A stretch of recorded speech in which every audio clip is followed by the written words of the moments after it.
여러분, 세상에서 가장 믿었던 사람에게서 심장이 찢어지는 듯한 배신을 당해본 적 있으신가요? 제 인생을 송두리째 무너뜨린 그날 밤의 이야기는 시어머니의 손이 제 뺨을 날카롭게 파고드는 소리와 함께 시작되었습니다. 불꽃이 튀는 듯한 따귀에 머릿속이 윙울리며 저는 차가운 대리석 바닥으로 맥없이 쓰러졌습니다. 귓가에는 시어머니 최 여사의 칼날보다 더 잔인하고 악에 바친 목소리가 울려 퍼졌죠. 이 도둑년, 뻔뻔하게 어디서 발뺌이야. 내가 8년 동안 우리 집에서 호의호식 시켜줬더니 감히 집안의 가보를 훔쳐 은혜를 이따위로 갚아 살을 내는 고통보다 더 아픈 것은 심장을 휘젓는 듯한 참을 수 없는 모멸감이었습니다. 눈물로 흐려진 시야를 들어 올리자 저를 둘러싼 3명의 사람이 보였습니다. 마치 사형수를 심판하는 냉혹한 재판관들처럼요. 허리에 2 손을 얹은 채 분노로 얼굴이 시뻘개진 시어머니, 그리고 그 옆에는 팔짱을 낀 채 경멸 어린 비웃음을 흘리는 시누이 강유라가 서 있었습니다. 그리고 마지막 한 사람, 제 심장을 산산조각 낸 그 사람. 바로 지난 8년간 제 세상의 전부였던 남편, 강태준이었습니다. 그는 그저 침묵한 채 일말의 동정심도 없이 실망과 냉기가 가득한 눈으로 저를 내려다보고 있었습니다. 안녕하세요. 여러분의 지친 마음에 따뜻한 위로가 되어줄 마음 쉼터입니다. 한순간에 가장 사랑하는 사람들에게 도둑으로 몰리고 무자비하게 폭행당한 뒤 차디찬 경찰서로 넘겨지는 삶을 상상이나 해보셨나요? 제 삶은 비록 화려하진 않아도 평온한 수채화 같다고 믿었습니다. 하지만 운명의 그날 밤, 경찰이 들이닥치고 그들의 손에 이끌려 나가려던 순간 누구도 예상치 못한 충격적인 비밀이 밝혀지면서 시댁 식구들의 얼굴은 새하얗게 질려버렸고 제 인생은 전혀 다른 방향으로 거친 물살을 타기 시작했습니다. 제가 안 그랬어요. 저는 겨우 몸을 일으키며 흐느꼈습니다. 목소리는 처참하게 갈라졌죠. 그 목걸이는 저희 어머니 유품이에요. 제 결혼 예물이라고요. 제가 왜 그걸 훔쳐요? 하지만 제 해명은 불난 집에 기름을 붓는 격이었습니다. 시누이 유라가 빽 소리쳤습니다. 아직도 거짓말이 술술 나오네. 내가 똑똑히 봤어. 형님이 그 목걸이 몰래 핸드백에 넣는 거 가난한 친정집에 가져다 주려고 그랬지. 뻔하지 뭐. 요즘 태준 씨 회사 사정 어렵다니까. 더 이상 호강 못할까봐 미리 챙겨두려던 거잖아. 정말 징그러운 시궁창 쥐새끼 같으니라고. 딸의 말에 더욱 기세등등해진 시어머니는 제 얼굴에 대고 손가락질했습니다. 내 꼴을 좀 봐. 이 집에 너처럼 궁상 맞은 사람이 누가 있어. 옷은 맨날 헌옷에. 얼굴은 피죽도 못 얻어먹은 몰골을 하고선. 내가 처음부터 알아봤어. 내가 분수에 못 맞는 년이란 걸. 우리 유라 곧 시집 가잖아. 사돈댁이 부자니까 배 아파서 질투나서 그 목걸이 훔쳐다 팔아먹으려고 한 거지. 똑똑히 들어도 그 매화 모양 비취 목걸이는 우리 집안의 보물이야. 네가 평생을 벌어도 그 한 조각도 못 사. 그들의 한마디 한마디는 비수가 되어 제 심장에 박혔습니다. 저는 마지막 희망을 걸고 남편 태준을 바라봤습니다. 제발, 제발 한마디만이라도 제 편을 들어달라고 애원하는 눈빛으로요. 하지만 그는 제가 잘 나가던 건축가의 길을 포기하고 그의 성공을 위해 기꺼이 그림자가 되어주었던 그는 제가 온 마음을 다해 보살피고 헌신했던 이 가정의 가장인 그는 천천히 다가와 제 앞에 쭈그려 앉았습니다. 저를 일으켜 주기는커녕 세상에서 가장 따뜻하다고 믿었던 목소리로 얼음장보다 차가운 말을 내뱉었습니다. 서연아, 그냥 인정해. 일 더 복잡하게 만들지 말고 어머니께 목걸이 돌려드리고 잘못했다고 빌어. 다들 너무 화가 나서 그러시는 거야. 8년, 제 빛나던 청춘, 원망 한마디 없이 바쳤던 8년의 사랑과 희생의 대가가 고작 이런 치욕과 잔인한 한마디란 말인가요? 그는 저를 믿지 않았습니다. 저를 벌레 보듯 무시하는 그의 어머니와 여동생을 믿었습니다. 눈물이 부쉈습니다. 대신 텅 빈 공허함이 제 영혼을 잠식했습니다.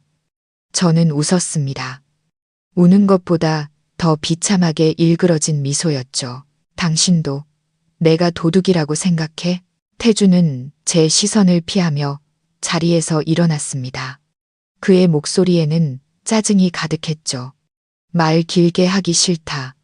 끝까지 인정 안 하겠다면 나도 어쩔 수 없어. 그는 망설임 없이 휴대폰을 꺼내 들었습니다. 어머니, 경찰에 신고할게요. 경찰 불러서 누가 옳고 그른지 명명백백히 밝히죠. 전 도둑질하는 아내랑은 한 집에서 못 삽니다. 경찰 신고라니. 그 두 단어는 제 머리 위로 떨어진 날벼락과도 같았습니다. 그들은 저를 모욕하는 것을 넘어 전과자로 만들어 제 인생을 완전히 파멸시키려 하고 있었습니다. 그래, 당장 신고해. 전현을 감옥에 쳐넣어야 정신을 차리지. 시어머니와 유라가 쌍수 들고 환영했습니다. 태주는 일말의 망설임도 없이 마치 자신이 피해자인 양 세상에서 가장 가련한 목소리로 경찰에 신고했습니다. 이윽고 골목 어귀에서부터 들려오는 경찰차 사이렌 소리가 점점 가까워질수록 제 심장은 미친 듯이 요동쳤습니다. 저는 바닥에 주저앉은 채 속수무책의 절망감에 빠졌습니다. 문이 열리고 관할 지구대 소속 경찰 2명이 들어왔습니다. 그들은 태준의 가족을 보더니 꽤 안면이 있는 듯 반갑게 인사했습니다. 시어머니가 악어의 눈물을 흘리며 지어낸 이야기를 늘어놓자 경찰 중 한 명이 제게 다가와 권위적인 목소리로 말했습니다. 일어나시죠. 경찰서까지 같이 가셔야겠습니다. 이제 모든 게 끝이라고 생각했습니다. 하지만 그들이 제 팔을 잡아 끌려던 바로 그 순간 낮고 힘있는 목소리가 문 밖에서 울려 퍼졌습니다. 잠깐, 여기서 무슨 일입니까? 방 안의 모든 시간이 멈춘 듯 했습니다. 모두의 시선이 한 곳으로 향했습니다. 어깨에 소장 계급장을 단 중년의 경찰 간부가 성큼성큼 안으로 들어서고 있었습니다. 위험 있는 풍채, 각진 얼굴은 냉정해 보였지만 두 눈은 칼날처럼 날카롭게 빛나고 있었습니다. 2명의 경찰관은 그를 보자마자 얼굴이 사색이 되어 부동자세로 경례를 붙였습니다. 소장님께 보고 그는 그들의 말이 끝나기도 전에 손을 저어 맞고는 방 안을 천천히 훑어보았습니다. 그의 시선은 바닥에 비참하게 주저앉아 있는 제게 잠시 머물렀다가 마치 전리품처럼 유라가 손에 쥐고 있는 매화 모양 비취 목걸이로 옮겨갔습니다. 그의 눈이 목걸이에 닿는 순간 그의 온몸이 그대로 굳어버렸습니다. 냉정하던 얼굴이 순식간에 창백하게 변했습니다. 그는 유라에게 빠른 걸음으로 다가가 더 이상 위험이라고는 찾아볼 수 없는 기묘하게 떨리는 목소리로 물었습니다. 자네, 이 목걸이 어디서 났나?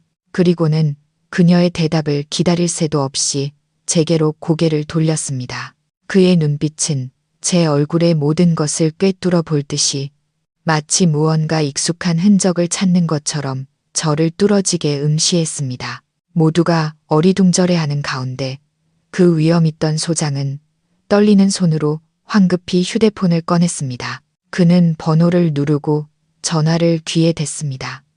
그리고는 시댁 식구들도 저도 도저히 이해할 수 없는 극도의 경외심과 흥분이 뒤섞인 목소리로 말했습니다. 회장님, 찾았습니다. 네, 그분입니다. 혜린 아가씨의 신벼가 맞습니다.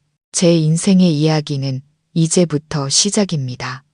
앞으로 상상도 못할 반전이 기다리고 있습니다. 과연 저를 찾아온 소장은 누구이며 그는 왜 그런 의문의 전화를 걸었던 걸까요? 앞으로의 이야기가 궁금하시다면 그리고 잃어버린 정의와 명예를 되찾는 제 여정에 함께하고 싶으시다면 마음 쉼터 채널의 좋아요와 구독 버튼을 눌러주세요. 여러분의 따뜻한 응원이 저희에게는 가장 큰 힘이 됩니다. 차가운 경찰서의 철문이 등 뒤에서 닫히고 혼란스럽고 비난 가득한 세상과 저를 분리하는 순간, 저는 다리에 힘이 풀리는 것을 느꼈습니다. 아직도 충격에서 벗어나지 못한 그 소장님은 제 예상과 달리 저를 취조실로 데려가지 않았습니다. 대신 그는 저를 다른 복도로 이끌었고 아늑하고 깨끗한 개인 집무실로 안내했습니다. 그는 부드러운 가죽 소파에 저를 앉히고는 직접 따뜻한 물 한 잔을 따라 주었습니다. 조금 전 두 경찰관의 고압적인 태도와는 너무나도 다른 갑작스러운 친절에 저는 더욱 혼란스러워졌습니다. 저는 떨리는 두 손으로 찻잔을 감싸쥔 채 차마 마시지는 못하고 고개를 숙였습니다. 여전히 뺨을 타고 흐르는 눈물이 옷깃을 적시고 있었습니다. 도대체 무슨 일이 일어나고 있는 걸까요? 왜 경찰 고위 간부가 직접 저희 집까지 찾아온 걸까요? 왜 그는 어머니의 목걸이를 보고 그렇게 이상한 반응을 보였을까요? 그리고 그 회장님과의 통화는 또 무슨 의미일까요? 머릿속은 수천 개의 질문으로 뒤엉켰지만 방금 겪은 일에 대한 고통과 수치심이 모든 것을 압도했습니다. 저도 모르게 제 생각은 8년 전 태준을 처음 만났던 그날로 흘러갔습니다. 그때 저는 원대한 꿈과 포부를 가진 건축학과 졸업반 학생이었습니다. 서울 인사동의 어느 낡은 북카페, 그날의 따스한 햇살을 아직도 기억합니다. 졸업 작품 스케치에 몰두하고 있는데 그가 카페로 들어왔습니다. 그는 하얀 셔츠를 입고 있었고 훤칠한 키에 선한 미소를 지을 때마다 보조개가 희미하게 패는 그런 밝은 인상의 사람이었습니다. 그는 실수로 제 스케치 위에 커피를 쏟았고 어쩔 줄 몰라 하며 연신 사과하던 그의 죄책감 가득한 눈빛은 제가 세상에서 가장 아름답다고 믿었던 사랑 이야기의 시작이었습니다. 태주는 끈기 있고 진실하게 제게 다가왔습니다. 그는 번지르르한 말을 하는 사람은 아니었지만 그의 행동은 항상 저를 감동시켰습니다. 단지 따뜻한 우유 한 팩을 건네주기 위해 교문 앞에서 몇 시간이고 저를 기다렸고 제가 늘어놓는 엉뚱하고 기발한 건축 아이디어들을 인내심 있게 들어주었습니다. 그는 제 안에 불타는 열정을 알아봐주고 무조건적으로 지지해준 유일한 사람이었습니다. 그의 집안은 그리 부유하지 않은 평범한 공무원 집안이었습니다. 그때의 시어머니 최 여사는 자상한 분이셨고 제가 집에 갈 때마다 맛있는 음식을 해주셨습니다. 시누이 유라도 조금은 철없지만 제게는 예의 바른 여동생 같았습니다. 저는 그들에게서 진짜 가족의 따스함을 느꼈습니다. 어머니가 돌아가신 후로 제게는 너무나도 그리웠던 온기였죠. 제 어머니 김혜리는 아름답고 재능 있는 분이었지만 박복한 분이셨습니다. 제가 대학교 1학년 때 지병으로 돌아가셨죠. 임종 직전 어머니는 제게 이 매화 모양 비취 목걸이를 건네주셨습니다. 제 손을 꼭 잡고 힘없는 목소리였지만 사랑 가득한 음성으로 말씀하셨죠. 서연아, 이건 외가에서 엄마가 유일하게 간직하고 나온 물건이란다. 소중히 간직하렴. 이 목걸이가 널 지켜주고 행운을 가져다 줄 거야. 저는 외가에 대해 아무것도 몰랐습니다.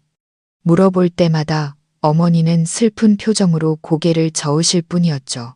이 목걸이가 어머니에 대한 그리고 제 몸에 흐르는 또 다른 절반의 핏줄에 대한 모든 것이었습니다. 저는 그날 이후로 단 한 번도 목에서 이 목걸이를 뺀 적이 없었습니다. 그것은 제게 위안이었고 약해질 때마다 힘이 되어주는 존재였습니다. 제가 태준을 인사시켰을 때 교직에서 은퇴하신 인자한 아버지는 처음에는 조금 망설이셨습니다. 제가 너무 일찍 결혼해서 제 꿈을 포기하게 될까봐 걱정하셨죠. 하지만 태준의 진심과 제 사랑 앞에서 아버지도 결국 마음을 열고 허락해 주셨습니다. 저희의 결혼식은 양가의 축복 속에서 치러졌습니다. 저는 우수한 성적으로 건축학과를 졸업했고 여러 대기업에서 스카우트 제의를 받았습니다. 하지만 태준은 그때 작은 건설 회사를 차리고 싶어 했습니다. 그는 남 밑에서 일하기 싫다며 제게 부족함 없는 삶을 주기 위해 스스로 사업을 일구고 싶다고 했습니다. 저는 한치의 망설임도 없이 제 앞에 펼쳐진 모든 기회를 뒤로하고 그의 든든한 버팀목이 되기로 결심했습니다. 제 모든 적금과 아버지께서 주신 결혼 자금을 보태 그의 회사 설립을 도왔습니다. 그리고 저는 집에서 살림을 도맡고 시부모님을 봉양하며 그가 마음 편히 밖에서 일할 수 있도록 내조했습니다. 그의 회사가 날로 성장하고 저희가 좁은 연립주택에서 넓은 빌라로 이사했을 때, 그리고 제 손으로 시부모님께 비싼 선물을 사드릴 수 있게 되었을 때, 저는 얼마나 행복하고 자랑스러웠는지 모릅니다. 저는 제 희생이 가치 있는 것이라 믿었고, 우리의 사랑이 어떤 시련도 이겨낼 만큼 크다고 생각했습니다. 8년.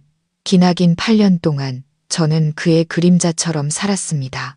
그의 기쁨이 제 기쁨이었고 그의 슬픔이 제 슬픔이었습니다. 저는 제 자신을 잊었고 유능한 건축가가 되겠다는 꿈도 잊었습니다. 제 세상은 부엌과 그가 돌아오기를 기다리는 따뜻한 저녁 식사가 전부였습니다.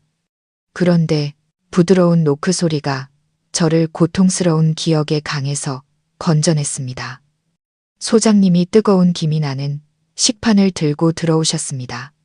조금이라도 먹어두게. 저녁부터 아무것도 못 먹었을 텐데 저는 고개를 저었습니다. 목이 메어 도저히 아무것도 넘길 수가 없었습니다. 그는 맞은편 의자에 앉아 식판을 테이블 위에 놓았습니다. 저를 바라보는 그의 눈빛은 더 이상 낯설지 않았습니다.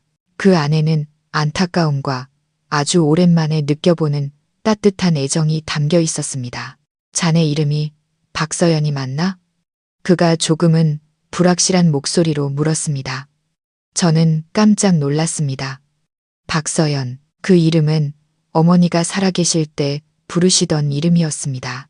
나중에 서류를 정리하면서 어찌 된 일인지 서연이라는 이름만 남게 되었죠. 어떻게 그 이름을? 그는 바로 대답하지 않고 붉어진 눈으로 저를 그저 조용히 바라보았습니다. 그리고는 낮고 아득한 슬픔이 묻어나는 목소리로 말했습니다. 내가 자네 어머니 김혜린의 동생 김진혁이니까. 내가 자네 외삼촌일세. 서연아. 그의 말은 시어머니의 따기보다 더 끔찍한 충격으로, 태준의 배신보다 더 아픈 고통으로 제 귓가를 때렸습니다. 이미 산산조각난 제 세상이 다시 한번 송두리째 뒤집히는 순간이었습니다. 모든 것이 너무나 버거웠고 너무나 비현실적이었습니다. 어떻게 그럴 수가 있죠? 어머니에게 남동생이 있었다니. 외삼촌이요. 두 단어가 제 입에서 무의식적으로 아무런 무게감 없이 흘러나왔지만 그 말은 방 안의 공기를 무겁게 짓눌렀습니다. 저는 눈앞에 경찰 제복을 입은 남자를 보며 그의 위험 있는 얼굴에서 어머니와의 희미한 연결고리라도 찾아보려 애썼습니다.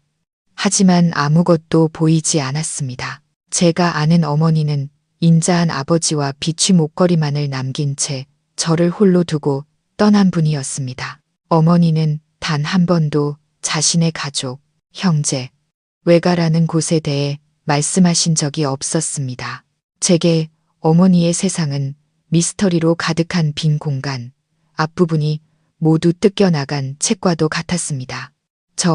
농담하시는 거죠? 저희 아버지는 어머니가 어릴 때 부모님을 엮게 고아라고 하셨어요. 제 외삼촌이라고 말하는 김진혁 소장은 바로 대답하지 않았습니다. 그는 깊은 한숨을 내쉬었습니다. 그 한숨에는 20년이 넘는 세월의 회한과 그리움이 담겨 있었습니다. 그는 지갑에서 시간이 흘러 누렇게 변색된 낡은 사진 한 장을 꺼내 제 쪽으로 밀었습니다. 이걸 보게.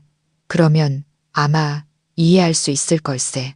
사진 속에는 가을 햇살처럼 환하게 웃고 있는 젊고 아름다운 여인이 있었습니다. 그녀는 하얀 한복을 입고 있었고 검고 긴 머리카락이 어깨까지 흘러내렸습니다. 그녀의 옆에는 군복을 입은 젊은 청년이 서 있었습니다. 아주 젊었지만 얼굴에는 이미 강인함과 성숙함이 엿보였습니다. 비록 사진은 빛이 바랬지만 저는 한눈에 알아볼 수 있었습니다. 그 여인은 바로 제 어머니 김혜린이었고 옆에 청년은 훨씬 앳된 모습이었지만 그 이목구비는 틀림없이 제 앞에 앉아있는 김진혁 소장이었습니다. 어머니와 삼촌이시네요. 제가 떨리는 손으로 사진을 만지며 속삭였습니다. 누나가 떠나기 전에 우리 남매가 함께 찍은 유일한 사진일세. 진혁 삼촌의 목소리가 슬픔에 잠겼습니다. 자네 아버지가 틀린 말을 한 건 아니야. 세상 사람들에게 자네 어머니는 고아나 마찬가지였으니까. 하지만 진실은 누나는 사랑을 위해 자신의 모든 것을 버리고 떠난 걸세. 가족, 그리고 자신의 신분까지 모두 버리고 말이야. 누나는 김씨 가문을 스스로 떠났네. 김씨 가문, 생소했지만 그 이름에서 느껴지는 힘은 엄청났습니다. 제 심장이 빠르게 뛰기 시작했습니다. 제 인생이 곧 제가 통제할 수 없는 거대한 폭풍 속으로 휘말리게 될 것이라는 막연한 예감이 들었습니다. 그렇게 조용한 경찰서 집무실에서 진혁 삼촌은 제게 긴 이야기를 들려주었습니다. 20년 넘게 묻혀있던 한 가문의 비밀을요. 어머니의 가문, 김씨 가문은 대한민국에서 가장 오래되고 비밀스러운 재벌 가문 중 하나였습니다. 제 외할아버지 김영수 회장님은 부동산, 금융에서부터 보석 사업에 이르기까지 다방면에 걸쳐 거대한 제국을 건설한 진성그룹의 총수셨습니다. 제 어머니 김혜리는 막내딸이자 온 가족의 사랑을 독차지하는 귀한 보석 같은 존재였습니다. 어머니는 아름다울 뿐만 아니라 비상하게 똑똑하고 재능이 뛰어나 외할아버지로부터 그룹의 후계자로 낙점된 상태였습니다. 하지만 비극은 어머니가 지방소도시 출신의 가난한 교사였던 제 아버지를 만나 사랑에 빠지면서 시작되었습니다. 그들의 사랑은 외할아버지의 극심한 반대에 부딪혔습니다. 외할아버지는 진성그룹의 후계자인 딸이 집안 배경이 전혀 맞지 않는 남자와 결혼하는 것을 결코 용납할 수 없으셨던 겁니다. 그때 아버지는 누나에게 최후 통첩을 하셨지. 진혁 삼촌이 먼 곳을 응시하며 말했습니다. 그 남자를 포기하든가 아니면 김씨 가문에서 나가서 영원히 돌아오지 말든가. 강하고 굳은 성격의 어머니는 사랑을 택했습니다. 어머니는 화려한 삶, 후계자의 자리, 모든 것을 포기하고 오직 쉼표인 목걸이와 약간의 비자금만을 챙겨 아버지와 함께 새로운 삶을 시작했습니다. 그들은 다른 도시로 이사했고 가족과의 모든 연락을 끊었습니다. 그날 이후로 김씨 가문에서 김혜린이라는 이름은 금기어가 되었습니다. 저는 그 이야기를 들으며 귀가 먹먹해졌습니다. 마치 제가 늘 읽던 소설 속 이야기 같았습니다. 제 인자하고 소박했던 어머니에게 그렇게 파란만장한 과거가 있었다니. 그렇다면 아버지는 이 모든 사실을 알고 계셨으면서 왜 제게 단 한 번도 말씀해주지 않으셨을까요? 누나가 떠난 뒤 아버지는 겉으로는 냉정하셨지만 속으로는 엄청나게 고통스러워하셨네. 진혁 삼촌이 말을 이었습니다. 비밀리에 사람을 풀어 사방으로 누나를 찾아다녔지만 찾을 수가 없었지. 그러다 누나가 지병으로 세상을 떠났다는 소식을 듣고는 거의 무너지셨어. 아버지는 자신의 고집이 딸을 죽게 만들었다고 늘 자책하셨지. 아버지를 버티게 한 유일한 희망은 바로 자네의 존재였네. 누나가 아이를 낳았다는 것은 알았지만 도저히 행방을 찾을 수가 없었지. 지난 수년간 잃어버린 외손녀를 찾는 것이 아버지의 가장 큰 수건이셨다네. 그 매화 모양 목걸이, 그건 단순한 장신구가 아닐세. 진성그룹 후계자의 신표이자 세상에 단 하나뿐인 빛의 원석으로 만든 것이지. 각각의 꽃잎에는 가문 사람만이 알아볼 수 있는 비밀 표식이 새겨져 있네.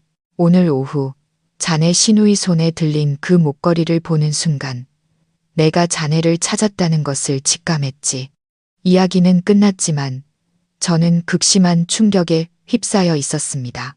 버림받은 아내, 누명을 쓴 죄인에서 하루아침에 재벌가의 외손녀, 거대 기업의 잃어버린 후계자가 된 것입니다. 모든 것이 믿기지 않았고 비현실적이었지만 낡은 사진과 제 목에 걸려 있어야 할 목걸이, 그리고 눈앞에 남자가 보내는 따뜻한 눈빛이 이 모든 것이 사실임을 말해주고 있었습니다. 저는 진혁 삼촌을 보며 다시 눈물을 쏟았습니다. 하지만 이번 눈물은 고통 때문이 아니었습니다. 형언할 수 없는 복잡한 감정 때문이었죠. 방금 혈육을 기댈 곳을 찾았지만 동시에 제가 알던 평온한 삶은 영원히 사라졌다는 것을 깨달았습니다. 저는 이제 완전히 새로운 세상과 마주해야 합니다. 권력과 돈, 그리고 어쩌면 시댁에서 겪었던 것보다 훨씬 더 무서운 음모가 도사리고 있을지도 모르는 그런 세상과 말입니다. 미래에 대한 불안감이 채 가시기도 전에 또 다른 고통이 더 아프게 솟아올랐습니다. 제가 왜 이곳에 와 있는지 그 이유가 떠올랐습니다. 남편 태준, 시어머니 최여사, 시누이 유라가 생각났습니다. 그 따귀, 모욕적인 말들, 그리고 그들이 제게 씌운 도둑이라는 누명까지 분노가 다시금 치밀어 올랐습니다. 삼촌. 저는 진혁 삼촌의 옷소매를 붙잡았습니다. 목소리가 증오로 떨렸죠. 제 시댁 식구들이. 진혁 삼촌이 제 어깨에 손을 얹었습니다. 그의 눈빛이 차갑고 단호해졌습니다. 걱정 마라, 서연아. 이미 모든 걸 파악했다. 감히 진성그룹의 외손녀를 건드리고 무사할 사람은 아무도 없어. 그들은 자네에게 저지른 모든 짓에 대해 톡톡히 대가를 치르게 될 거다. 하지만 그 전에 먼저 집으로 가야 한다. 외할아버지께서 자네를 기다리고 계신다. 외할아버지, 단 한 번도 뵌 적 없는 외할아버지를 만나게 되는 것입니다. 긴장과 두려움이 저를 덮쳤습니다. 과연 저를 받아주실까요? 그리 좋지 않은 과거를 가진 외손녀를 말입니다. 그리고 저는 제가 단 한 번도 속해본 적 없는 그 화려한 가족과 세상에 과연 융화될 수 있을까요? 고급스러운 검은색 세단이 저를 태우고 경찰서를 빠져나와 화려한 서울의 밤거리를 미끄러지듯 달렸습니다. 저는 뒷좌석에 진혁 삼촌과 나란히 앉아 있었습니다. 삼촌은 경찰 제복을 벗고 평상복으로 갈아입어 한결 편안해 보였지만 장군의 위엄과 기품은 여전했습니다. 저는 차창에 머리를 기댄 채 유성처럼 스쳐 지나가는 네온 사인을 바라보았습니다. 불과 몇 시간 전만 해도 저는 누명을 쓰고 폭행당하며 감옥에 갈 위기에 처한 비참한 여자였습니다. 그런데 지금은 집이라고 불리는 곳, 존재조차 몰랐던 거대한 가문으로 돌아가고 있었습니다. 인생이란 참으로 얄곱고 예측 불가능한 놀라움으로 가득 차 있었습니다. 저도 모르게 손을 들어 아직도 살짝 붓고 화끈거리는 뺨을 만졌습니다. 시어머니의 따귀 태준의 냉정한 눈빛이 다시 떠오르며 가슴 한편이 욱신거렸습니다. 저는 그를 얼마나 사랑했던가, 그 가족을 위해 얼마나 희생했던가. 그런데 제가 받은 것이라고는 무정과 잔인함 뿐이었습니다. 제가 뭘 잘못했을까요? 단지 그들의 생활 방식에 완전히 녹아들지 못해서였을까요? 아니면 그들의 눈에 저는 영원히 그들의 귀한 아들에게는 어울리지 않는 시골뜨기였기 때문일까요? 넋을 잃고 생각에 잠겨 있는데 삼촌의 차분한 목소리가 제 상념을 깨뜨렸습니다. 무슨 생각하니? 저는 깜짝 놀라 삼촌을 돌아보며 억지 미소를 지었습니다. 아무것도 아니에요. 그냥 아직도 모든 게 믿기지 않아서요. 곧 익숙해질 게다. 진혁 삼촌이 위로하듯 제 손을 가볍게 두드렸습니다. 내 몸에는 진성가의 피가 흐르고 있어 내가 감당하지 못할 일은 아무것도 없다. 넌 혜린 누나를 많이 닮았어. 누나처럼 강하고 굳건하지. 어머니 이야기에 마음이 다시 가라앉았습니다. 만약 어머니가 살아계셨다면, 지금 이 순간 제 곁에 계셨다면 얼마나 좋을까요? 아마 어머니는 제게 모든 것을 설명해주고 조언을 해주고 저를 꼭 안아주며 모든 것이 괜찮아질 거라고 말해주셨을 겁니다. 차는 서울의 부촌으로 불리는 평창동의 한적한 고급 주택가로 접어들었습니다. 이곳은 여러 겹의 경비와 출입 통제소를 거쳐야 하는 보안이 아주 삼엄한 곳이었습니다. 2개의 경비 초소를 지나자 차는 마침내 고풍스러운 프랑스 건축 양식의 웅장한 하얀색 대저택 앞에 멈춰 섰습니다. 정교하게 가꿔진 넓은 정원, 분수대와 조각상들 뒤로 저택이 모습을 드러냈습니다. 커다란 창문들에서 흘러나오는 따뜻한 노란 불빛은 마치 동화 속 궁전처럼 저택을 환하게 비추고 있었습니다. 이곳이 바로 진성과 저의 진짜 집이었습니다. 머리가 희끗희끗한 집사 한 분이 검은색 연미복 차림으로 문 앞에서 저희를 기다리고 있었습니다. 저와 삼촌이 차에서 내리는 것을 보자 그는 황급히 고개를 숙여 정중히 인사했습니다. 소장님, 아가씨, 돌아오셨습니까? 회장님께서 서재에서 기다리고 계십니다. 저는 삼촌을 따라 안으로 들어갔습니다. 내부의 화려함은 외부보다 더 압도적이었습니다. 바닥에는 이탈리아산 대리석이 깔려 있었고 천장에는 포르투갈산 크리스털 샹들리에가 빛나고 있었습니다. 벽에는 유명 화가들의 유화 작품이 걸려 있었고 모든 것이 믿을 수 없을 만큼의 부와 품격을 뿜어내고 있었습니다. 우리는 긴 복도를 지나 거대하고 두꺼운 원목 문 앞에 멈춰 섰습니다. 삼촌이 가볍게 3번 노크하자 안에서 낮고 조금은 지친 듯한 목소리가 들려왔습니다. 들어오게. 문이 천천히 열렸습니다. 천장까지 닿는 높은 책장에 오래된 가죽 장정의 책들이 가득 꽂혀 있는 거대한 서재가 눈앞에 펼쳐졌습니다. 방 중앙에는 마호가니 재질의 커다란 책상이 놓여 있었고 그 뒤에는 등이 굽고 머리가 하얗게 센 노인이 돋보기를 쓴 채 무언가 서류를 읽고 있었습니다. 비록 나이 들어 쇠약해 보였지만 그에게서는 오랫동안 권력의 정점에 있었던 사람 특유의 위엄이 느껴졌습니다. 바로 제 외할아버지 진성그룹의 김영수 회장님이셨습니다. 문 열리는 소리에 그는 고개를 들었고 돋보기 너머로 눈을 가늘게 뜨고 저를 뚫어지게 바라보았습니다. 그의 시선이 제 얼굴에 닿았을 때 저는 그가 서류를 쥐고 있던 손이 떨리는 것을 똑똑히 보았습니다. 종이가 책상 위로 떨어졌지만 그는 전혀 신경 쓰지 않았습니다. 그는 천천히 돋보기를 벗고 저를 더 자세히 보려고 애썼습니다. 혜리나, 그는 제 어머니의 이름을 나지막이 불렀습니다. 아, 아닙니다. 아버님, 서연입니다. 혜린 누님의 딸, 아버님의 외손녀입니다. 진혁 삼촌이 감격에 겨운 목소리로 말했습니다. 외할아버지는 천천히 자리에서 일어나 책상에 손을 짚고 힘겹게 한 걸음 제게로 다가오셨습니다. 가까워질수록 그의 눈가는 점점 붉어졌습니다. 그는 제 앞에 멈춰서서 주름진 손을 떨며 들어올려 제 뺨과 머리카락을 부드럽게 쓰다듬었습니다. 마치 이 모든 것이 현실이라는 것을 믿지 못하는 것처럼요. 닮았어. 너무나도 닮았구나.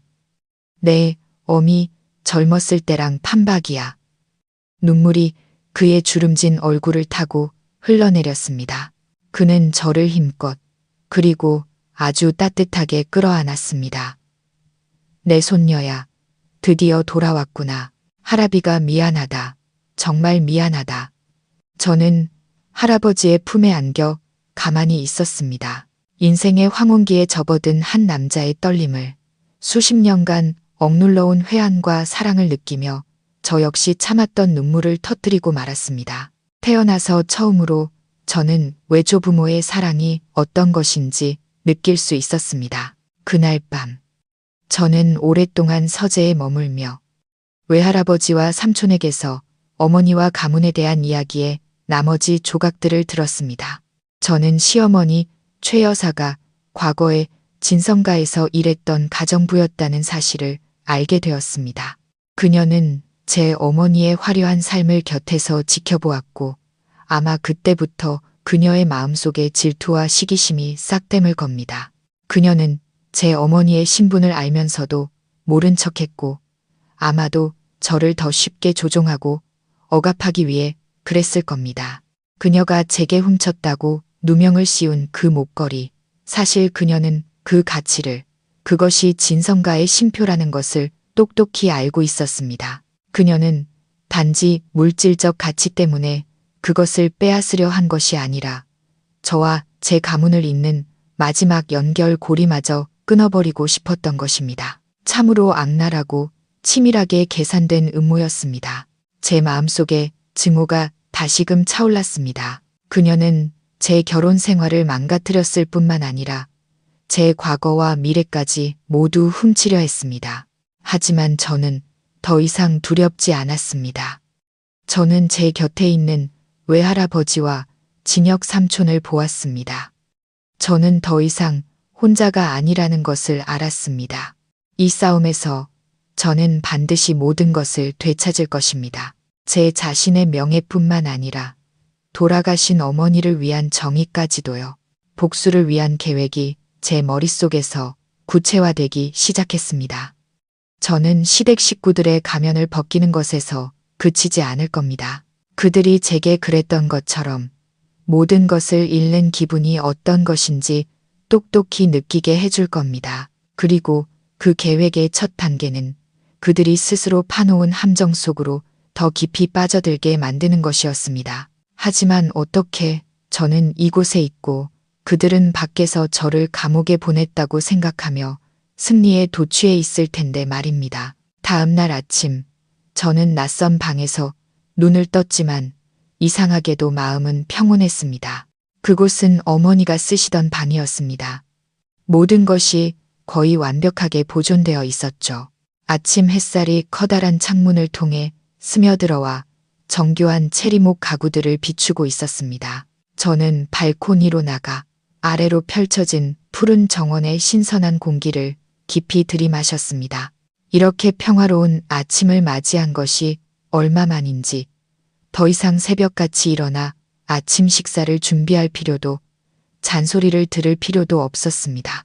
어젯밤 마음을 추스른 뒤 저는 외할아버지, 삼촌과 함께 구체적인 계획을 세웠습니다. 저는 시끄러운 복수를 원치 않았습니다. 상대방이 스스로 파멸의 길로 걸어 들어가고 스스로 위선적인 가면을 벗게 만드는 그런 한판의 바둑 같은 복수를 원했습니다. 계획은 세워졌고 이제 제가 할 일은 인내심을 갖고 제 역할을 완벽하게 해내는 것뿐이었습니다. 삼촌의 계획대로 관할지구대 경찰 2명이 태준의 집을 찾아가 충격적인 소식을 전했습니다. 그들은 제가 경찰서에 도착한 후 갑자기 경련을 일으키며 쓰러졌고 병원으로 이송되어 응급처치를 받았다고 말했습니다. 의사의 진단은 극심한 신경쇠약으로 인한 일시적 기억상실이었습니다. 저는 도둑질 사건도 가족 간의 갈등도 아무것도 기억하지 못한다는 것이었습니다. 의사는 너무 큰 정신적 충격 때문에 뇌가 스스로 고통스러운 기억을 지워버린 것이라고 설명했습니다. 현재 저는 먼 친척인 진혁 삼촌의 신원 보증하에 조용한 곳에서 요양 중이라고도 덧붙였습니다. 이 소식을 들은 태준의 가족은 경악을 금치 못했습니다. 저를 감옥에 보내려던 그들의 계획은 완전히 실패했지만 그 경악은 이내 주체할 수 없는 기쁨으로 바뀌었습니다. 기억 상실이라니 그것은 제가 감옥에 가는 것보다 훨씬 더 좋은 일이었습니다. 기억을 잃고 어수룩해진 아내는 그들이 조종하고 통제하기에 얼마나 더 쉬운 상대겠습니까? 그들은 이것이 하늘이 준 기회라고 생각했을 겁니다. 목걸이를 합법적으로 차지하고 아무런 저항 없이 저에게 이혼 서류에 도장을 찍게 할 절호의 기회라고요. 저는 최 여사의 의기양양한 표정, 유라의 음흉한 미소, 그리고 이 소식을 들었을 태준의 눈에 서렸을 계산적인 빛을 상상할 수 있었습니다. 그들은 이 황금 같은 기회를 절대 놓치지 않을 것입니다. 그리고 예상대로 이틀 뒤 태준이 저의 요양처로 찾아왔습니다. 그곳은 진성가가 소유한 교회의 한 고급스러운 휴양 빌라였습니다. 삼촌은 모든 것을 완벽하게 준비해 두었습니다. 저를 돌보는 간호사와 의사들은 모두 믿을 수 있는 사람들이었죠. 태주는 커다란 장미 꽃다발과 비싼 과일 바구니를 들고 나타났습니다. 그는 방으로 들어서며 고통과 안타까움으로 가득 찬 표정을 지었습니다. 그는 침대 옆으로 달려와 무릎을 꿇고 제 손을 꼭 잡았습니다. 서연아, 나 알아보겠어. 나야, 내 남편 태준이야. 저는 환자복을 입고 긴 머리로 얼굴의 반을 가린 채 침대에 앉아 있었습니다. 저는 그를 올려다보며 크고 텅 빈 눈으로 멍하니 바라보았습니다. 완전히 낯선 사람을 보는 눈빛이었죠. 누구세요? 여긴 어디예요? 제 연기는 저 자신도 놀랄 만큼 완벽했습니다. 태주는 저를 보더니 눈 뒤에 스치는 기쁨을 재빨리 고통스러운 표정으로 감추었습니다. 그는 완벽하게 꾸며낸 이야기를 시작했습니다. 그는 우리가 아주 행복한 부부였으며 제가 사고를 당해 머리를 심하게 다쳐 기억을 잃었다고 말했습니다. 그는 다툼이나 절도 누명에 대해서는 한마디도 꺼내지 않았습니다. 그는 흠 하나 없는 과거, 장밋빛 그림을 그려냈습니다. 걱정 마. 내가 있잖아. 내가 당신을 돌봐줄게. 기억을 되찾을 수 있도록 도와줄게. 우린 예전처럼 다시 행복해질 거야. 그는 다정한 목소리, 사랑이 가득 담긴 눈빛으로 말했습니다. 예전에 저였다면 감동해서 눈물을 흘렸을지도 모릅니다. 하지만 지금의 저는 그의 역겨운 위선에 속이 메스꺼울 뿐이었습니다. 저는 계속해서 연약하고 혼란스러운 환자 역할을 했습니다.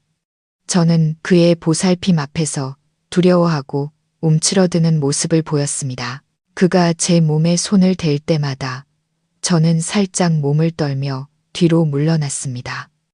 저의 이런 거리감은 그에게 제가 정말로 기억을 잃었다는 확신을 심어주었습니다. 그 후 며칠 동안 그는 꾸준히 저를 찾아왔고 올 때마다 선물과 신선한 꽃을 가져왔습니다. 그는 인내심을 갖고 침대 옆에 앉아 우리의 행복했던 추억들을 들려주었습니다. 웨딩 사진, 여행 가서 함께 찍은 사진들을 보여주며 제 머릿속에 완벽한 남편, 행복한 결혼 생활의 이미지를 다시 심으려고 애썼습니다. 하지만 그는 몰랐을 겁니다. 그의 모든 거짓말, 모든 위선적인 행동이 방 안에 숨겨진 초소형 카메라에 하나도 빠짐없이 기록되고 있다는 것을요. 태준이 자신의 연극에 심취해 있는 동안 최 여사와 유라도 가만히 있지 않았습니다. 그들은 목걸이를 차지하고 싶어 안달이 나 있었죠. 어느 날 오후 그들은 태준과 함께 저를 찾아왔습니다. 최 여사는 방에 들어서자마자 침대로 달려와 제 손을 잡고 눈물을 뚝뚝 흘렸습니다. 아가야. 내 팔자가 어쩌다 이렇게 기구해졌니? 이 소식을 듣고 내 속이 다 타들어가는 것 같았단다. 나 알아보겠니? 내 시어머니야. 저는 여전히 멍하고 두려운 표정을 유지했습니다. 유라도 다가와 꿀 바른 목소리로 말했습니다. 형님, 저 유라예요. 태준 씨 동생이요. 얼른 나으셔야죠. 온 식구가 형님 걱정하고 있어요. 그들은 며느리를, 형님을 끔찍이 아끼는 화목한 가족 연극을 펼쳤습니다. 한참 동안 눈물 섞인 안부를 물은 뒤 최 여사는 본론으로 들어갔습니다. 그녀는 제 목을 쳐다보았습니다. 삼촌이 미리 치워둔 덕에 목걸이는 없었죠. 아니, 내가 너 결혼할 때 예물로 준 그 보물 목걸이는 어디 갔니? 서연아. 그녀는 내가 준이라는 말을 애써 강조했습니다. 저는 눈살을 찌푸리며 이해할 수 없다는 표정을 지었습니다. 목걸이요? 무슨 목걸이요? 그 매화 모양, 비취 목걸이 말이다. 내가 결혼식 날 내게 주면서 소중히 간직하라고 신신당부하지 않았니? 그건 우리 집안의 보물이라 잃어버리면 절대 안 된단다.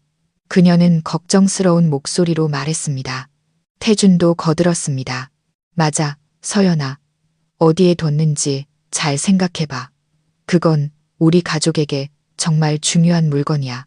세 사람은 함께 저를 압박하며 목걸이의 위치를 기억해내라고 다그쳤습니다. 저는 알고 있었습니다. 제가 말하는 순간 그들은 보관해주겠다는 핑계로 즉시 그것을 가져갈 것이라는 것을요. 절도 누명이라는 연극은 이제 더 정교하고 교활한 새로운 연극으로 대체되었습니다. 그들은 제가 스스로 보물을 바치기를 원했습니다. 하지만 저는 그들이 그렇게 쉽게 뜻을 이루도록 내버려 두지 않을 겁니다. 제가 설치한 덫은 그들이 생각하는 것보다 훨씬 더 여러 겹으로 이루어져 있었습니다. 저는 그들을 서서히 유인하여 그들의 탐욕스러운 본성을 더욱 명확하게 드러내게 할 것입니다. 그리고 그때 단 한 번의 반격으로 그들이 다시는 일어설 수 없도록 만들 겁니다. 목걸이에 대한 시댁 식구들의 집요한 질문 공세에 저는 여전히 기억을 잃은 사람의 멍하고 가련한 표정을 유지했습니다. 저는 고개를 세차게 저으며 두 손으로 머리를 감싸쥐고 극심한 고통과 혼란에 빠진 척 연기했습니다. 저 기억 안 나요. 머리가 너무 아파요. 아무것도 기억나지 않아요. 제 연기는 그들을 완벽하게 속였습니다. 그런 저를 보고 태주는 황급히 어머니와 여동생에게 조용히 하라는 신호를 보냈습니다. 그는 저를 눕히며 걱정스러운 목소리로 말했습니다. 됐어. 기억 안 나면 그만둬. 너무 애쓰다가 건강만 해치겠어. 그 목걸이가 아무리 귀한들 당신보다 중요하겠어. 일단 푹 쉬어. 그러다 보면 언젠가 기억나겠지. 그는 아내의 건강을 최우선으로 생각하는 지극히 아내를 사랑하는 남편인 척 달콤한 말을 속삭였습니다. 하지만 저는 알고 있었습니다. 그의 마음속도, 그의 가족들 마음속도 지금 불타는 듯이 초조할 것이라는 것을요. 그들은 그렇게 엄청난 가치의 물건이 저처럼 기억을 잃은 사람의 손에 있다는 사실에 결코 안심할 수 없었을 겁니다. 제가 멍한 상태에서 그것을 잃어버리거나 최악의 경우 다른 사람에게 줘버릴까봐 두려웠을 테죠. 다음 며칠 동안 그들은 번갈아 가며 저를 보살폈지만 실제 목적은 목걸이를 찾는 것이었습니다. 제가 잠들 때마다 그들은 옷장부터 서랍, 침대 밑까지 방 안 구석구석을 몰래 뒤졌습니다. 그들의 도둑고양이 같은 행동은 모두 카메라에 선명하게 기록되었습니다. 물론 그들은 아무것도 찾을 수 없었습니다. 목걸이는 그들이 상상도 못할 안전한 곳에 보관되어 있었으니까요. 몰래 찾는 방법이 실패하자 그들은 다른 수법을 쓰기 시작했습니다. 바로 감성을 이용한 유인책이었죠. 태주는 저와 함께 있는 시간을 늘렸습니다. 그는 자신이 지어낸 낭만적인 사랑 이야기를 들려주고 빌라 정원을 함께 산책했으며 심지어 서툰 솜씨로 노래를 불러주기도 했습니다. 그는 우리 사이의 사랑을 되살려 어느 순간 제가 감동해서 쉼표를 숨겨둔 장소를 기억해내기를 바랐습니다. 최 여사는 태도를 180도 바꿨습니다. 더 이상 날카롭고 악독한 모습은 온데간데 없고 진짜 어머니처럼 자상하고 부드러워졌습니다. 그녀는 직접 죽을 쓰고 보양식을 만들어 왔고 침대 옆에 앉아 제게 스웨터를 떠주며 제가 처음 며느리로 들어왔을 때의 이야기를 들려주었습니다. 자기가 저를 얼마나 친딸처럼 아꼈는지에 대해서 말이죠. 하지만 가장 가증스러운 연기는 유라의 몫이었습니다. 놀기만 좋아하고 제멋대로였던 신우이가 갑자기 착하고 사려 깊은 여동생으로 변신했습니다. 그녀는 꽃을 사와 제 방에 꽂아주고 제게 책을 읽어주었으며 제 기분 전환을 위해 학교에서 있었던 재미있는 일들을 제잘거렸습니다. 한 번은 제 손을 잡고 눈물을 글썽이기까지 했습니다. 형님, 죄송해요. 예전에 제가 철이 없어서 형님 마음 아프게 한 적 많았죠. 형님이 이렇게 아프고 나니 제가 얼마나 후회되는지 몰라요. 얼른 건강해지셔야 해요. 그래야 저도 가르쳐 주시죠. 온 가족이 함께 완벽한 연극을 펼치고 있었습니다. 그들은 저를 꿀처럼 달콤하지만 독이 가득한 가짜 사랑의 고치 안에 가두었습니다. 그들은 기억을 잃은 제가 쉽게 감화되어 그들의 손 안에서 순순히 움직이는 꼭두각시가 될 것이라고 생각했습니다. 그들은 몰랐습니다. 이 꼭두각시가 조용히 모든 것을 지켜보고 기록하며 자신을 조종하는 줄을 끊어버릴 기회만을 기다리고 있다는 것을요. 그들이 연극에 몰두하는 동안 저 역시 시간을 낭비하지 않았습니다. 혼자 있을 때마다 저는 몰래 삼촌과 외할아버지와 연락을 주고받았습니다. 삼촌이 제공한 첨단 장비를 통해 저는 시댁 식구들의 행적에 대한 증거를 밖으로 보내는 동시에 외부의 중요한 정보들을 받을 수 있었습니다. 제가 아프게 된 후 절도 사건은 제가 회복될 때까지 수사가 잠정 중단되었다는 것을 알게 되었습니다. 이 사실은 시댁 식구들을 더욱 안심시켰고 모든 것이 그들의 통제하에 있다고 믿게 만들었습니다. 하지만 더 중요한 것은 삼촌이 태준의 회사에 대한 깊이 있는 조사를 시작했다는 것입니다. 소장의 권력과 진성그룹 재무 전문가들의 지원으로 태준의 사업에 숨겨진 어두운 비밀들이 서서히 드러나기 시작했습니다. 삼촌은 태준의 회사가 그가 늘 불평하던 것처럼 단지 어려운 수준이 아니라는 것을 발견했습니다. 사실상 파산 직전의 상태였습니다. 태준은 무모한 투자로 은행과 사채업자들에게서 자신의 능력을 훨씬 뛰어넘는 거액의 빚을 졌습니다. 부동산 시장이 얼어붙자 그의 프로젝트들은 중단되었고 자금 흐름이 막혔습니다. 그는 거대한 빚더미에 잠겨 있었습니다. 그것이 바로 그들이 목걸이와 제 재산을 그토록 탐냈던 이유였습니다. 그것은 단순한 탐욕이 아니라 막다른 길에 몰린 자들의 절박함이었습니다. 저는 병상에 누워 모든 사실을 꿰어 맞추었습니다. 이제야 모든 것이 이해되었습니다. 태준의 사랑은 만약 존재했다면 이미 오래전에 죽어버렸습니다.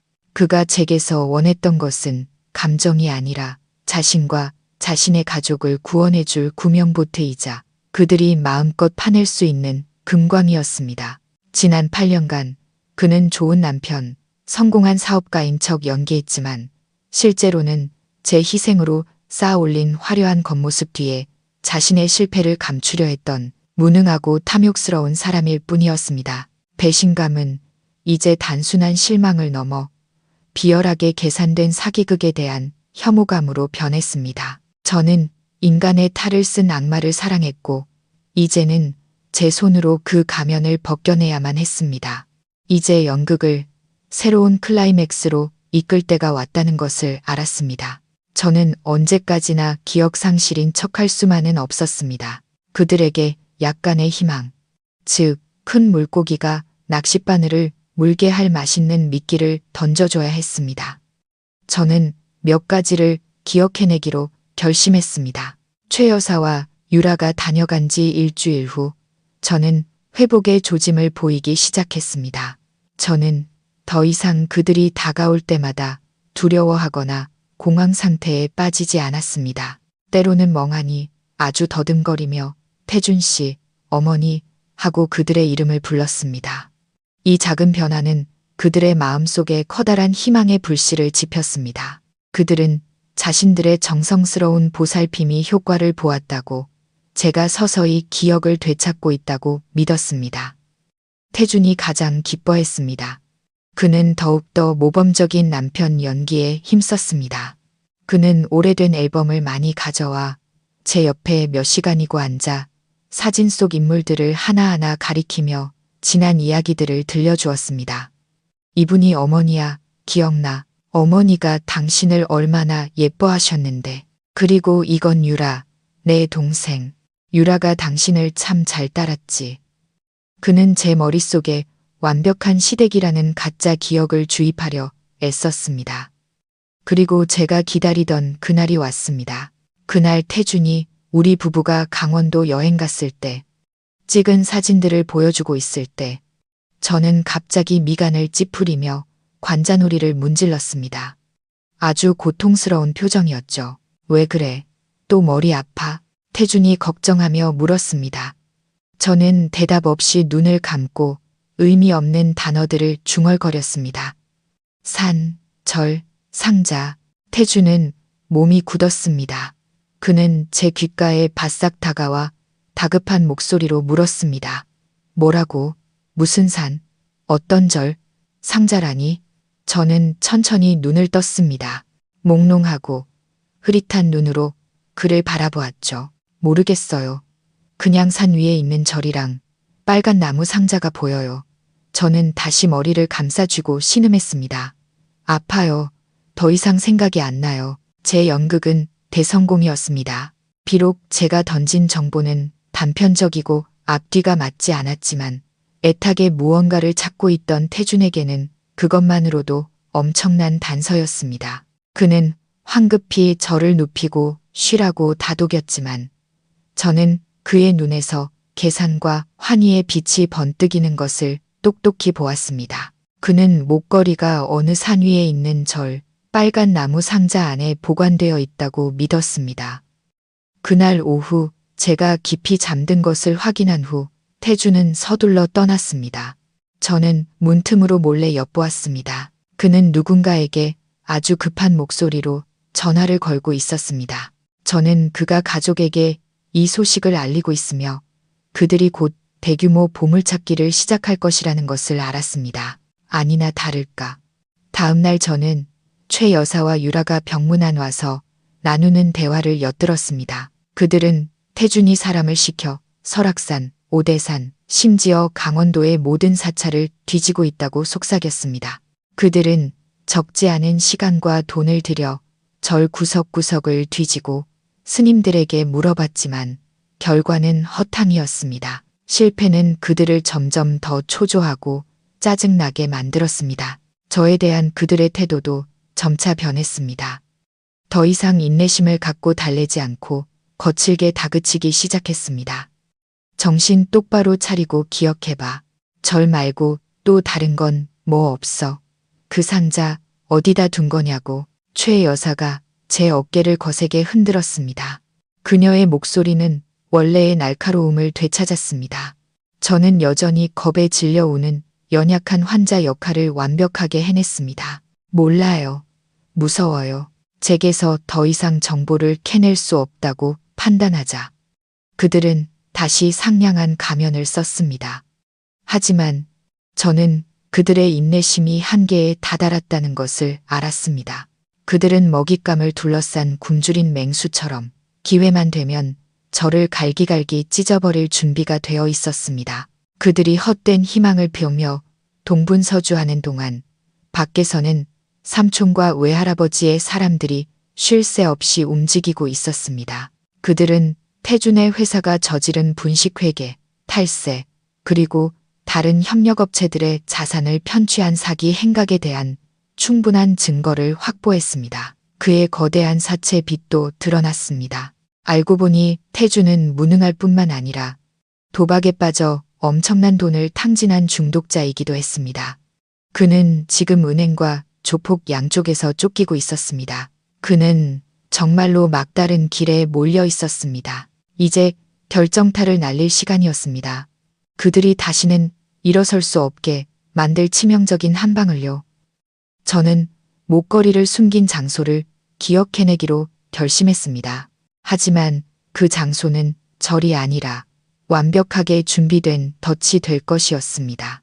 어느 날 아침 태준이 지친 얼굴로 제게 사과를 깎아주고 있을 때 저는 갑자기 벌떡 일어나 허공을 음시했습니다. 생각났어요. 기억났어요.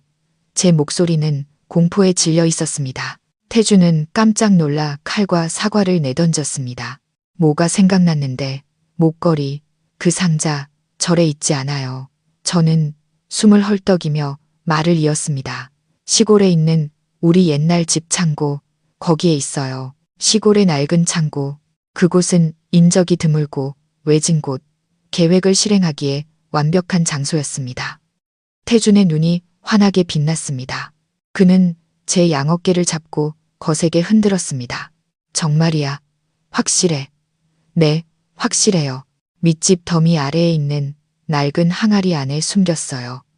저는 아주 사실적으로 들리는 귀중품을 숨기려는 사람의 심리에 딱 맞는 이야기를 지어냈습니다. 태주는 조금도 의심하지 않았습니다. 그는 기뻐서 어쩔 줄 몰랐죠. 잘했어. 서연아. 정말 잘했어. 당신은 푹 쉬고 있어. 내가 당장 시골에 가서 가져올게. 그는 서둘러 제 이마에 입을 맞추고는 방금 자신이 어질러 놓은 것들을 치울 생각도 없이 방을 뛰쳐나갔습니다. 저는 그의 황급한 뒷모습을 보며 입가에 차가운 미소를 지었습니다. 어서 가, 강태준. 당신과 당신 가족을 위해 내가 준비해둔 그 덫을 향해서 이제 이 연극도 막을 내릴 시간이 되었으니까. 제게서 소식을 듣자마자 태준은 1초도 지체하지 않았습니다. 그는 서둘러 가족들에게 전화를 걸어 이 사실을 알렸습니다. 저는 그들의 광적인 환호성을 상상할 수 있었습니다. 며칠간의 헛된 수색 끝에 마침내 보물이 모습을 드러낸 것입니다. 그들은 그날 밤 바로 시골로 내려가 보물을 회수하기로 결정했습니다. 지체했다가는 저처럼 기억이 오락가락하는 사람이 다시 잊어버리거나 다른 사람에게 말해버릴 수도 있다고 두려워했을 겁니다. 탐욕은 그들의 이성과 경계심을 완전히 마비시켰습니다. 그들은 왜 제가 갑자기 모든 것을 기억해냈는지, 이것이 덫일 수도 있다는 생각은 전혀 하지 않았습니다. 그들의 머릿속은 오직 비취 목걸이와 그것이 가져다 줄 거대한 돈에 대한 생각으로 가득 차 있었습니다. 그들의 고급 7인승 SUV가 밤의 어둠을 가르며 서울에서 100km 이상 떨어진 시골을 향해 질주했습니다. 차 안의 분위기는 분명 축제 같았을 겁니다. 최 여사는 아마 목걸이를 판 돈으로 빚을 다 갚고 새 빌라를 사서 상류층의 삶을 누릴 꿈에 부풀어 있었을 겁니다. 유라는 화려한 해외여행과 값비싼 명품들을 계획하며 희희낙낙하고 있었겠죠. 그리고 태주는 아마 자신이 곧 감옥살이를 면하고 재기할 큰 자금을 손에 넣은 뒤 다른 여자와 멀리 도망칠 수 있을 거라 생각하며 안도의 한숨을 내쉬고 있었을 겁니다. 그들은 인생 최고의 꿈에 잠겨 있었습니다. 자신들이 지금 가장 경멸했던 사람에 의해 정교하게 설계된 덫 속으로 직진하고 있다는 사실은 꿈에도 모른 채 말입니다. 태준의 옛집은 넓은 논으로 둘러싸인 작은 흙길 끝에 있었습니다. 최 여사가 아들을 따라 서울로 올라가면서 논밭을 다 팔아버린 후로 그 집은 오랫동안 버려져 있었습니다. 낡은 창고는 집 뒤편에 있었는데 양철 지붕이 녹슬어 있는 임시 건물 같았습니다. 달빛 아래 황량하고 음산한 풍경은 꽤 으스스했지만 탐욕에 눈이 먼 그들에게는 약속의 땅처럼 보였을 겁니다. 그들의 차가 마을 길로 막 접어들었을 때 어둠 속에서 여러 개의 눈이 조용히 그들을 주시하고 있었습니다. 진혁 삼촌은 바쁜 와중에도 직접 이번 작전을 지휘했습니다. 삼촌과 형사들은 이미 오래전부터 그곳에 도착해 있었습니다. 논을 살피러 나온 농부들로 위장한 채 조용히 그 지역 전체를 포위하고 있었습니다. 그들은 그저 큰 물고기들이 스스로 그물 안으로 들어오기만을 기다리고 있었습니다. 차는 집에서 조금 떨어진 곳에 멈췄고 태준과 최 여사, 유라 세 사람은 손전등을 든 채 창고를 향해 살금살금 다가갔습니다. 이웃을 깨울까봐 큰 소리를 내지 않으려 조심하는 모습이었습니다. 태준이 앞장서서 쇠막대기로 녹슨 자물쇠를 부댔습니다. 창고 문이 삐걱거리며 열리자 안에서 어둡고 퀴퀴한 공기가 뿜어져 나왔습니다. 찬집 더미 아래 항아리 안에 있다고 했어. 태준이 흥분에 찬 목소리로 속삭였습니다. 세 사람은 함께 안으로 기어 들어갔습니다. 손전등 불빛이 낡은 잡동사니와 거미줄로 가득한 내부를 훑었습니다. 그들은 창고 구석에서 마른 볏짚 더미를 발견했습니다. 망설일 것도 없이 그들은 소매를 걷어붙이고 볏짚을 파헤치기 시작했습니다.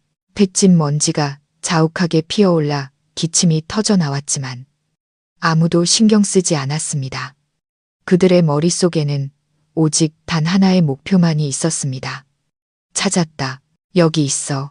최 여사의 기쁨에 찬 외침이 울려 퍼졌습니다. 그녀는 볏짚 더미 아래에서 작은 항아리 하나를 꺼냈습니다. 항아리 입구는 낡은 천으로 단단히 막혀 있었습니다. 세 사람은 심장을 두근거리며 항아리 주위로 모여들었습니다. 태준이 떨리는 손으로 입구를 막은 천을 열었습니다.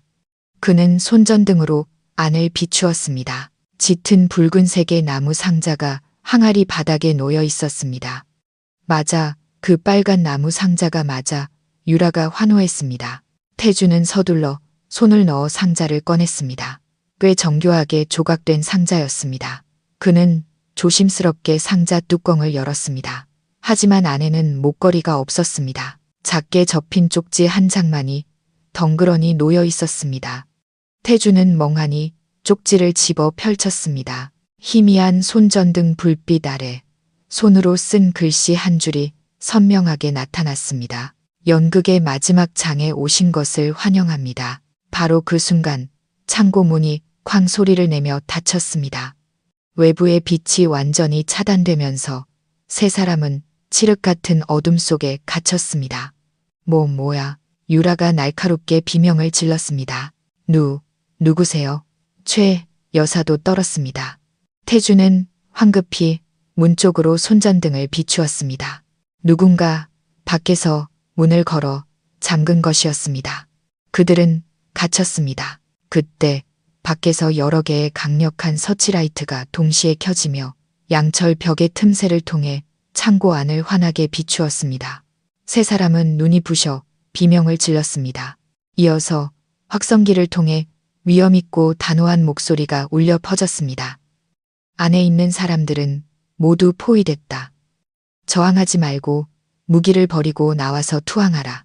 그 목소리는 다름 아닌 김진혁 소장의 목소리였습니다. 최 여사와 유라는 공포에 질려 바닥에 주저앉았습니다. 태준은 마치 유령이라도 본 듯 얼굴이 백지장처럼 하얗게 질린 채 그 자리에 얼어붙었습니다. 그는 마침내 깨달았습니다. 모든 것이 덫이었다는 것을. 그는 손에 든 쪽지와 텅 빈 상자를 번갈아 보다가 굳게 닫힌 문을 향해 고개를 들었습니다. 분노와 절망, 회한이 뒤섞인 광기, 어린 절규가 고요한 밤의 정적을 갈랐습니다. 박서연, 이 악마 같은 년, 내가 날 속였어. 하지만 그의 외침은 곧 경찰들이 문을 부수고 들이닥치는 소리에 묻혀버렸습니다. 연극은 정말로 끝났고 서툰 배우들은 너무나도 비싼 대가를 치러야 했습니다. 휴양빌라 창문으로 새날의 첫 햇살이 비쳐들었을 때 저는 천천히 눈을 떴습니다. 어젯밤 저는 거의 잠을 이루지 못했습니다. 삼촌의 팀이 설치한 숨겨진 카메라와 연결된 화면을 통해 저는 체포 작전의 전 과정을 지켜보았습니다. 저는 모든 것을 보았습니다. 상자를 찾았을 때의 환희, 그것이 비어 있다는 것을 알았을 때의 경악, 그리고 마침내 경찰에 포위되었을 때의 극심한 공포까지. 더럽고 초라한 모습으로 수갑이 채워져 경찰차에 실려가는 그들을 보며 제 마음속에는 통쾌함 같은 것은 없었습니다. 그저 텅 빈 공허함과 피로감만이 느껴졌습니다. 모든 악연이 이제 끝날 수 있을 것 같았습니다. 하지만 저는 이것이 또 다른 전쟁, 즉 법정에서의 전쟁의 시작일 뿐이라는 것을 알았습니다. 최 여사, 유라, 그리고 태준은 명예훼손, 상해, 그리고 가장 중한 사기 및 횡령 혐의로 구속수사를 받게 되었습니다. 처음에는 그들도 완강하게 모든 혐의를 부인하며 서로에게 책임을 떠넘겼습니다. 최 여사는 늙고 정신이 오락가락해서 아들이 시키는 대로 했을 뿐이라고 울며 매달렸고, 유라는 엄마 말을 따랐을 뿐이라고 주장했습니다. 그리고 태주는 모든 죄를 제게 뒤집어 씌우며 제가 부와 권력을 이용해 자신의 가족을 함정에 빠뜨렸다고 주장했습니다. 하지만 우리가 제시한 반박할 수 없는 증거들 앞에서는 그들의 완강함도 서서히 무너졌습니다. 그들이 제 방을 뒤지는 모습이 담긴 영상, 음모를 꾸미는 대화, 녹음 파일, 그리고 증인들의 증언까지, 특히 태준의 분식회계, 탈세, 그리고 사채 빚에 대한 증거가 공개되자 그는 완전히 무너져 내렸습니다. 그는 더 이상 빠져나갈 길이 없다는 것을 깨달았습니다. 그동안 저는 가문의 보호와 보살핌 속에서 완전히 건강을 회복했습니다. 저는 더 이상 기억상실 환자 연기를 하지 않았습니다. 저는 진성가로 돌아가 새로운 삶을 시작했습니다. 하지만 제 마음속에는 여전히 풀리지 않은 하나의 큰 의문이 남아 있었습니다. 바로 아버지에 대한 것이었죠. 왜 아버지는 어머니의 신분에 대해 제게 숨기셨을까요? 왜 수십 년 동안 제 혈통의 절반에 대한 정보를 숨긴 채 저를 살게 하셨을까요? 저는 아버지를 찾아가 모든 것을 물어봐야겠다고 결심했습니다. 외할아버지의 도움으로 저는 아버지의 주소를 금방 찾을 수 있었습니다. 어머니가 돌아가신 후 아버지는 옛집을 팔고 조용한 바닷가 도시의 작은 아파트에서 혼자 살고 계셨습니다. 재혼도 하지 않으시고 책과 바다를 벗삼아 은퇴한 교사의 조용하고 소박한 삶을 살고 계셨습니다. 제가 찾아간 날 아버지는 발코니에서 책을 읽고 계셨습니다. 머리는 하얗게 새고 몸은 예전보다 훨씬 더 마르고 초췌해 보이셨습니다. 저를 보시고도 아버지는 놀라지 않으셨습니다. 마치 이런 날이 올 줄 알고 계셨던 것처럼요. 아버지는 조용히 책을 내려놓고 제게 맞은편에 앉으라는 손짓을 하셨습니다. 이제 다 알게 되었구나. 아버지가 지친 목소리로 물으셨습니다. 왜요, 아버지? 왜 저한테 숨기셨어요? 제가 다소 원망 섞인 목소리로 단도직입적으로 물었습니다. 아버지는 바로 대답하지 않으셨습니다.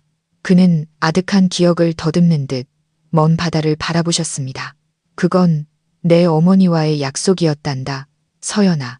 아버지가 이야기를 시작하셨습니다.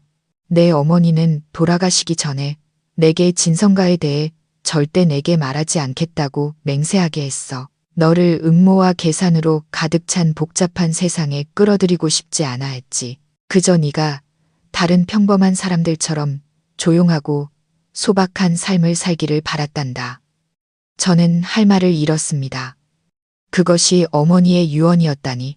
내 어머니는 가문이라는 두 글자 때문에 너무나도 많은 고통을 겪었단다. 아버지의 목소리가 메였습니다. 그분은 세상 그 무엇보다 너를 사랑했어. 내가 자신의 신분을 알게 되면 평범한 소녀가 감당할 수 없는 압박과 위험에 처하게 될까봐 두려워했지. 자신만의 방식으로 너를 지키고 싶었던 거야. 아버지의 이야기를 들으며 제 마음속의 원망은 서서히 사라지고 대신 끝없는 연민과 이해심이 차올랐습니다. 저는 아버지와 어머니 모두 각기 다른 방식으로 저를 사랑했다는 것을 깨달았습니다. 어머니는 화려하지만 함정 가득한 세상으로부터 저를 보호하고 싶어 하셨고, 아버지는 돌아간 아내와의 약속을 지키기 위해 외로움을 홀로 감내하며 딸이 온전한 외가를 갖지 못하는 것을 받아들이셨던 겁니다. 미안하다, 서연아. 아버지가 눈물이 그렁그렁한 눈으로 저를 돌아보셨습니다. 어쩌면 내가 틀렸을지도 모르겠다. 진작에 내게 사실을 말해줬어야 했는데, 그랬다면 네가 그렇게까지 고생하지는 않았을 텐데. 저는 아버지의 주름진 손을 잡으며 고개를 저었습니다. 아니에요, 아버지. 아버지를 원망하지 않아요. 어머니도요. 이제 다 이해해요. 저는 이제 제자리로 돌아왔어요. 아버지와 어머니 두 분의 마음에 부끄럽지 않게 정말 잘 살아갈 거예요. 아버지와의 대화는 제 마음속 마지막 매듭을 풀어주었습니다. 저는 더 이상 과거를 원망하지 않았습니다. 그저 현재에 감사하고 미래를 향해 나아갈 뿐이었습니다. 저는 며칠 동안 아버지와 함께 머물렀습니다. 부녀는 함께 해변을 산책하고 따뜻한 밥을 지어 먹었습니다. 그 며칠은 오랜 풍파 끝에 찾아온 가장 평온하고 행복한 시간이었습니다. 서울로 돌아오기 전 저는 아버지를 진성가로 모시고 와 함께 살며 봉양하고 싶다는 뜻을 비쳤습니다. 하지만 아버지는 거절하셨습니다. 이게 내가 선택한 삶이란다. 서연아, 나는 이 고요함에 익숙해졌어. 너는 네 일에 신경 쓰렴. 가끔 이렇게 얼굴 보러 와주면 그것으로 족하다. 저는 아버지의 결정을 존중했습니다. 평생을 교사로 살아오신 아버지의 영혼은 더 이상 화려한 도시의 삶에 속하지 않는다는 것을 알았기 때문입니다. 아버지와 작별하고 저는 완전히 새로운 마음가짐으로 서울로 돌아왔습니다. 저는 이제 모든 것을 마주하고 진성가의 후계자로서의 책임을 짊어질 준비가 되어 있었습니다. 아버지 댁에서 돌아온 후 저는 완전히 다른 사람이 된 것 같았습니다. 마음속 마지막 걸림돌이 사라지고 그 자리에는 명료함과 굳건한 의지가 들어섰습니다. 저는 더 이상 어제의 순종적인 아내 박서연이 아니었고 몇 주 전에 어리둥절한 아가씨도 아니었습니다. 저는 김영수 회장의 외손녀이자 과거의 한 부분을 일으켜 세우고 새로운 미래를 건설해야 할 책임을 띤 진서연이었습니다. 이번에 진성가 대저택에 들어설 때는 더 이상 압도되거나 낯선 느낌이 들지 않았습니다. 위험 있고 고풍스러운 이곳은 이제 제 일부가 되었습니다. 외할아버지께서 거실에서 저를 기다리고 계셨습니다. 할아버지의 건강은 최근 들어 많이 좋아지셨습니다. 저를 보시더니 드물지만 따뜻한 미소를 지으셨습니다. 왔구나, 내 손녀. 안색이 아주 좋아 보이는구나. 네, 할아버님. 이제 준비되었습니다.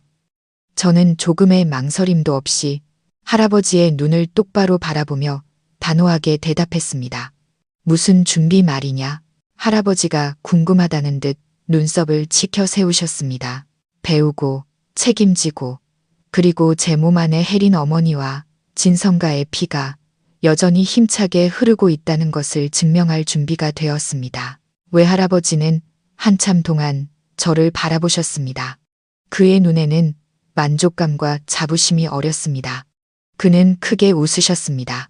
집안 사람들이 아주 오랫동안 듣지 못했던 호탕한 웃음소리였습니다. 좋다, 아주 좋아. 역시 내 손녀다워. 할아비를 실망시키지 않는구나. 그날부터 저의 본격적인 탈박 꿈이 시작되었습니다. 그것은 더 이상 외모나 옷차림의 변화가 아니었습니다. 내면으로부터의 완전한 변화였습니다. 외할아버지는 제게 가장 위대한 스승이 되어주셨습니다. 매일 할아버지는 몇 시간씩 제게 가문의 역사, 진성그룹의 경영 철학, 사람을 보는 법, 쓰는 법, 그리고 치열한 비즈니스 세계에서 처신하는 법을 가르쳐 주셨습니다. 할아버지는 책에 나오는 공허한 이론을 가르치지 않으셨습니다.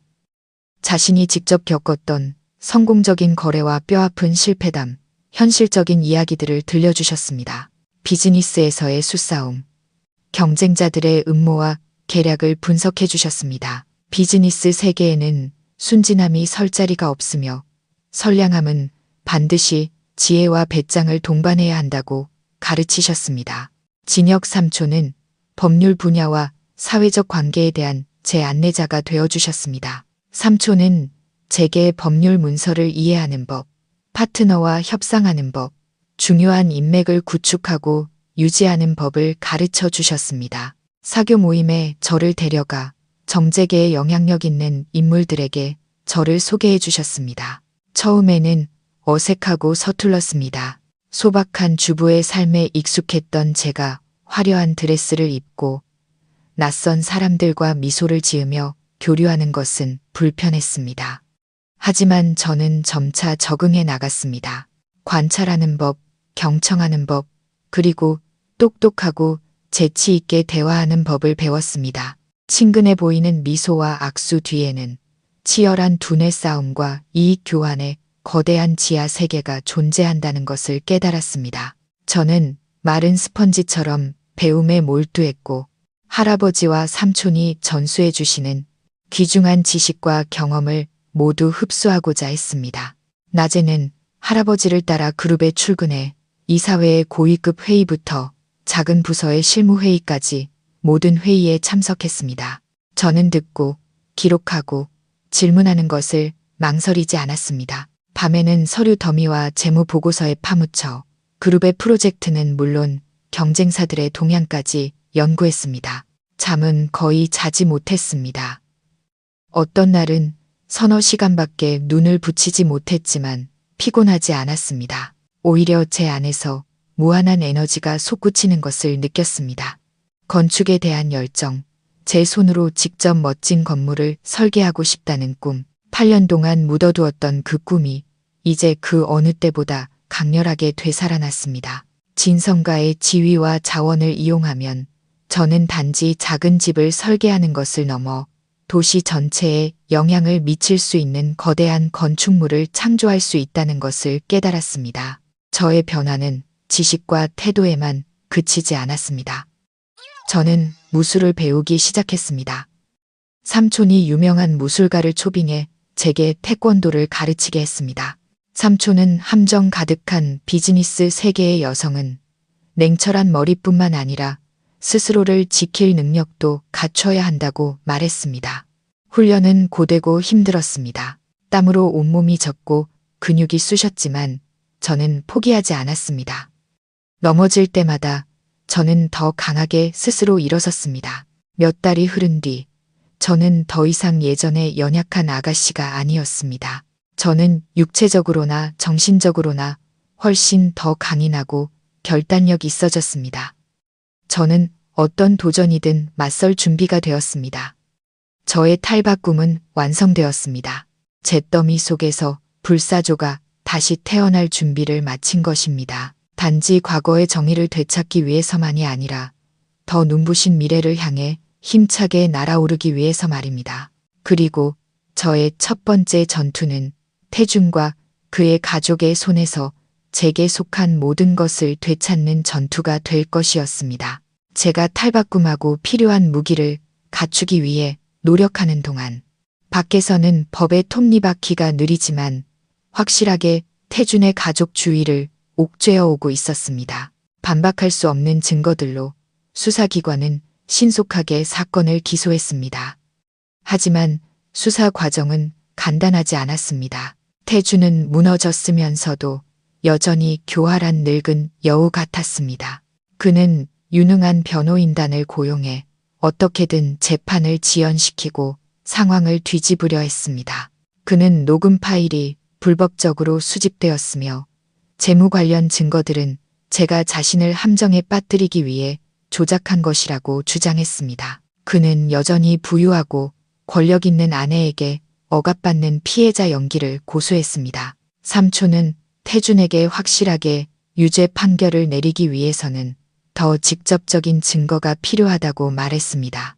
그의 회사 내부에서 저지른 사기와 부정행위를 명백하게 보여주는 증거 말입니다. 바로 이때 제가 나설 차례였습니다. 진성그룹의 부회장이라는 새로운 직함으로 저는 태준이 세운 종이 제국의 정면으로 공격을 가할 충분한 권력과 자원을 가지고 있었습니다.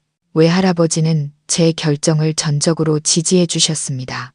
네가 옳다고 생각하는 대로 하거라, 서연아. 진성가가 너의 가장 든든한 버팀목이 되어줄 것이다. 할아버지는 신뢰 가득한 눈빛으로 말씀하셨습니다. 제 계획의 첫 단계는 태준의 가장 큰 약점, 즉 그의 사업 파트너들을 공격하는 것이었습니다. 태준의 건설회사, 대성건설이 오늘날의 위치에 오를 수 있었던 것은 그의 실력 때문이 아니라 대부분 제가 그의 아내로 있었던 8년 동안 진성그룹과의 관계를 통해 얻어낸 계약과 프로젝트 덕분이었습니다. 그는 제 가문의 명성과 신용을 이용해 은행에서 대출을 받고 다른 공급업체 및 투자자들과 계약을 체결했습니다. 저는 그룹의 법무팀과 대외협력팀을 소집해 긴급 회의를 열었습니다. 저는 그들에게 진성그룹 및 자회사가 대성건설과 협력했던 모든 계약과 프로젝트를 전면 재검토하라고 지시했습니다. 아주 작은 것이라도 모든 허점과 비리를 찾아내고 싶었습니다. 진성그룹의 전문가팀은 매우 효율적으로 일했습니다. 불과 일주일 만에 그들은 제게 두꺼운 상세 보고서를 제출했습니다. 결과는 제 상상보다 훨씬 더 끔찍했습니다. 태주는 진성그룹의 명성을 이용했을 뿐만 아니라 대놓고 우리를 속였습니다. 대성건설이 진성그룹을 위해 시공한 많은 프로젝트에서 자재를 빼돌리고 기술 표준을 무시하며 공사 대금을 착복했습니다. 많은 건설 자재 공급 계약은 시세보다 훨씬 높은 가격으로 체결되었는데 조사 결과 그 공급업체들은 모두 태준이 직접 세운 유령 회사들이었습니다. 그는 진성그룹의 돈을 이용해 자기 자신에게 돈을 지불한 것입니다. 보고서를 손에 들고 저는 등골을 타고 흐르는 차가운 분노를 느꼈습니다. 그는 저를 배신했을 뿐만 아니라 자신을 키워준 은인의 생명줄을 갉아먹는 기생충, 은혜를 원수로 갚는 배은망덕한 존재였습니다. 저는 즉시 명령을 내렸습니다. 첫째, 즉시 대성건설과의 모든 현재 계약을 해지한다는 통보를 보낼 것. 둘째, 사기 및 공사 비리에 대한 모든 증거를 수집하여 대성건설을 경제재판에 제소하고 모든 손해배상을 청구할 것. 셋째, 우리가 관계를 맺고 있는 모든 파트너사와 은행에 공문을 보내 대성건설의 사기 행각을 알리고 협력 관계를 재검토할 것을 권고할 것. 제 명령은 신속하고 단호하게 실행되었습니다. 첫 번째 폭풍이 공식적으로 태준의 회사를 덮쳤습니다. 불과 며칠 만에 여러 대형 파트너사들이 일제히 대성건설과의 계약을 취소했습니다. 은행들은 계좌를 동결하고 즉시 대출금 상환을 요구했습니다. 공급업체들은 납품을 중단했습니다. 이미 흔들리고 있던 태준의 회사는 모든 기반이 뽑혀나가자 즉시 혼란에 빠졌습니다. 공사는 중단되고 인부들은 월급을 받지 못했으며 채권자들, 특히 조폭들이 회사와 그의 집으로 몰려와 빚독촉을 하기 시작했습니다. 그가 사기와 술수로 쌓아 올린 제국이 그의 눈앞에서 무너져 내리고 있었습니다. 하지만 저는 이것만으로는 부족하다는 것을 알았습니다. 막다른 길에 몰린 짐승은 무슨 미친 짓을 할지 모릅니다. 저는 마지막 한 방이 필요했습니다. 그가 다시는 일어설 수 없게 만들 KO 펀치 말입니다. 그리고 그 펀치는 그의 자존심이자 가장 큰 아킬레스건을 정면으로 겨냥할 것이었습니다. 제가 일으킨 지진은 태준의 가족 전체를 극심한 공황 상태로 몰아넣었습니다. 의기양양한 사냥꾼의 위치에서 그들은 순식간에 궁지에 몰린 사냥감이 되었습니다. 최 여사가 늘 자랑하던 그들의 빌라에는 이제 매일 낯선 사람들이 찾아왔습니다.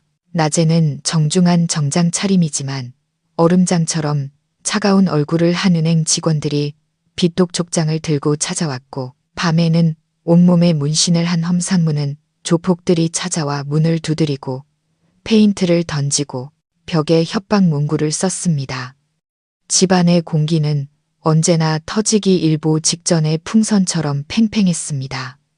서로를 탓하는 말다툼이 끊임없이 일어났습니다. 너 때문에, 다 너 때문이야. 저는 최 여사가 아들의 얼굴에 대고 이렇게 소리치는 장면을 상상할 수 있었습니다.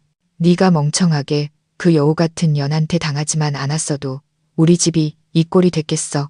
감옥에 갈 위기에 처한 유라 역시 가만히 있지 않았을 겁니다. 다 오빠 탓이야.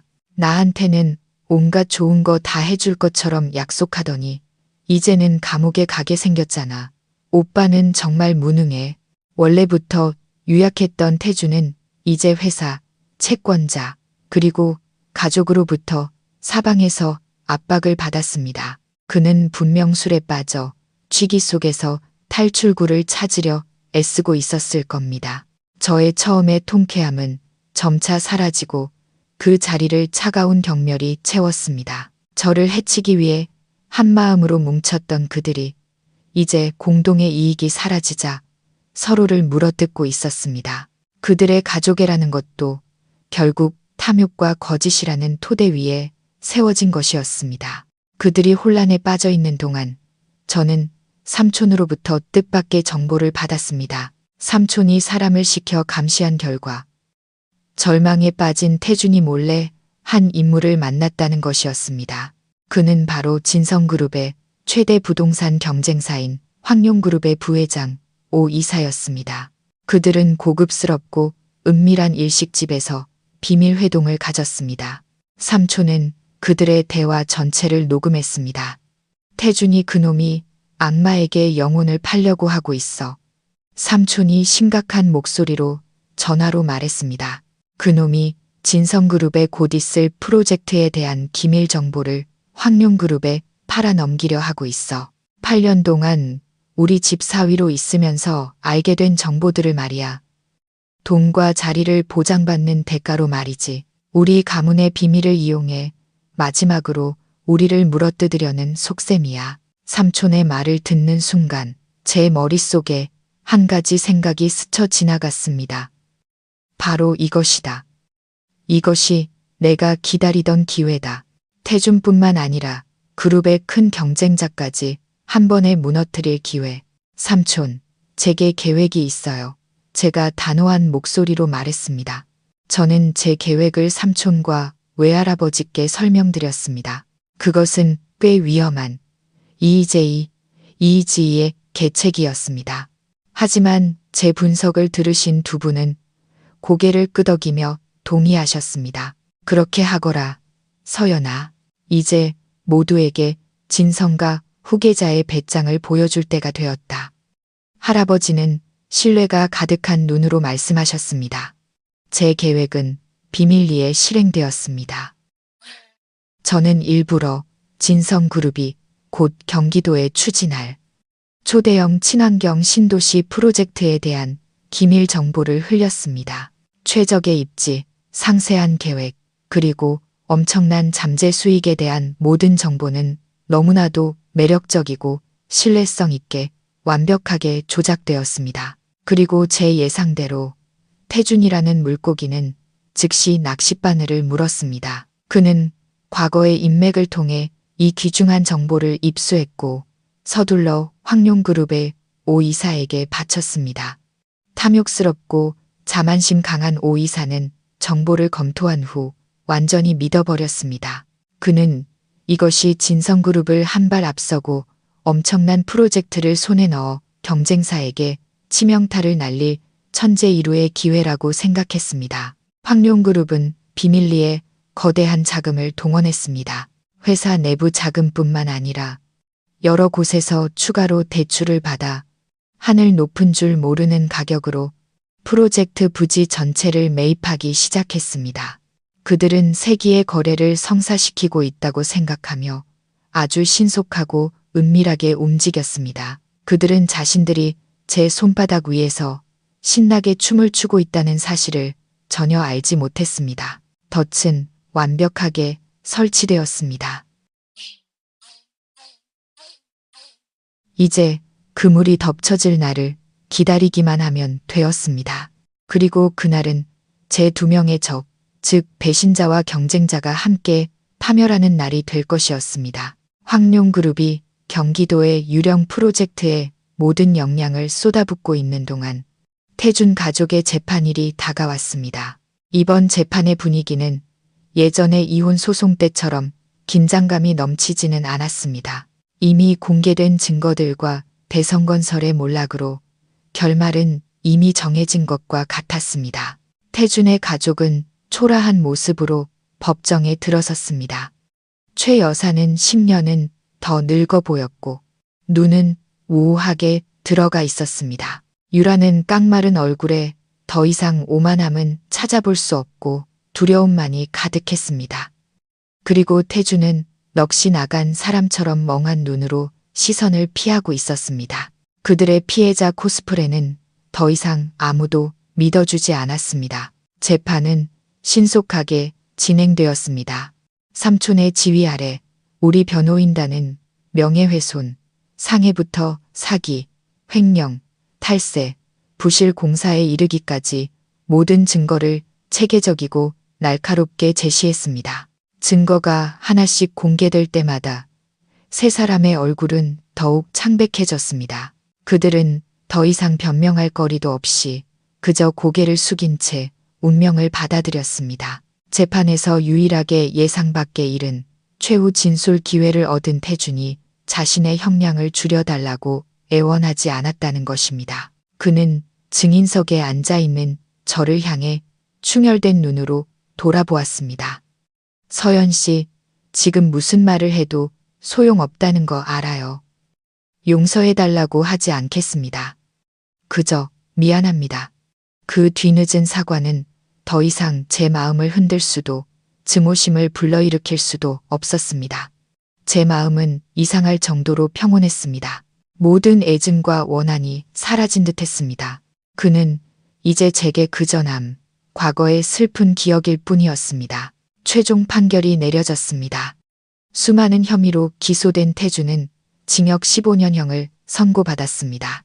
공범 역할을 한 최 여사와 유라도 각각 징역 3년과 5년형을 선고받았습니다. 마침내 정의가 실현되었습니다. 판사의 의사봉 소리가 울려 퍼지며 탐욕과 악행으로 스스로의 미래를 파괴한 한 가족의 이야기에 마침표를 찍었습니다. 법정을 나서며 저는 기쁨보다는 안도감을 느꼈습니다. 수년간 저를 짓눌렀던 무거운 짐을 마침내 내려놓은 기분이었습니다. 저는 고개를 들어 하늘을 보았습니다.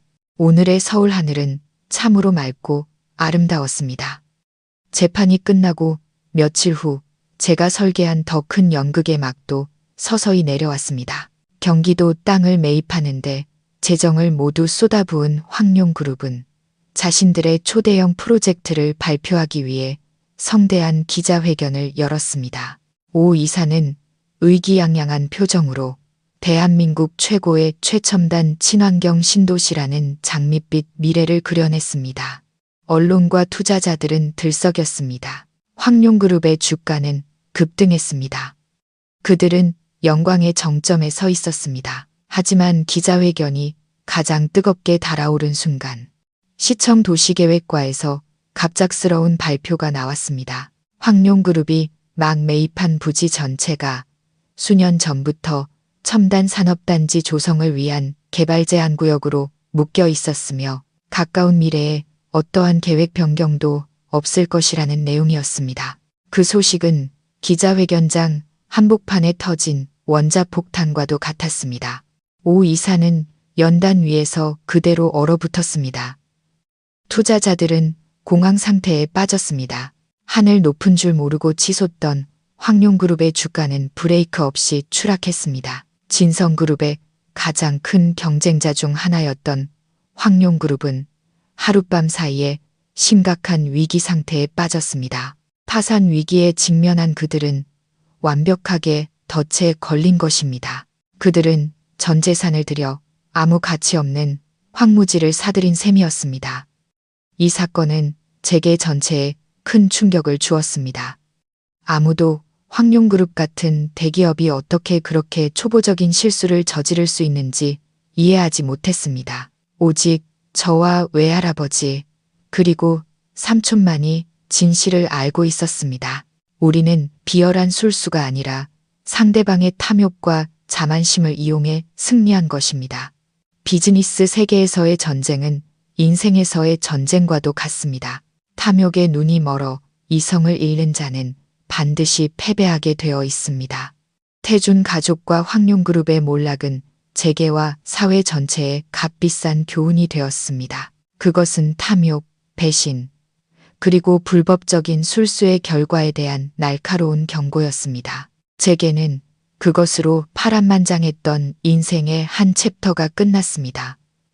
모든 원한은 풀렸고 정의는 실현되었습니다. 이제 과거를 정리하고 새로운 삶을 시작할 시간이었습니다. 모든 것이 잠잠해진 몇 달 후, 저는 교도소에서 온 편지 한 통을 받았습니다. 태준의 편지였습니다.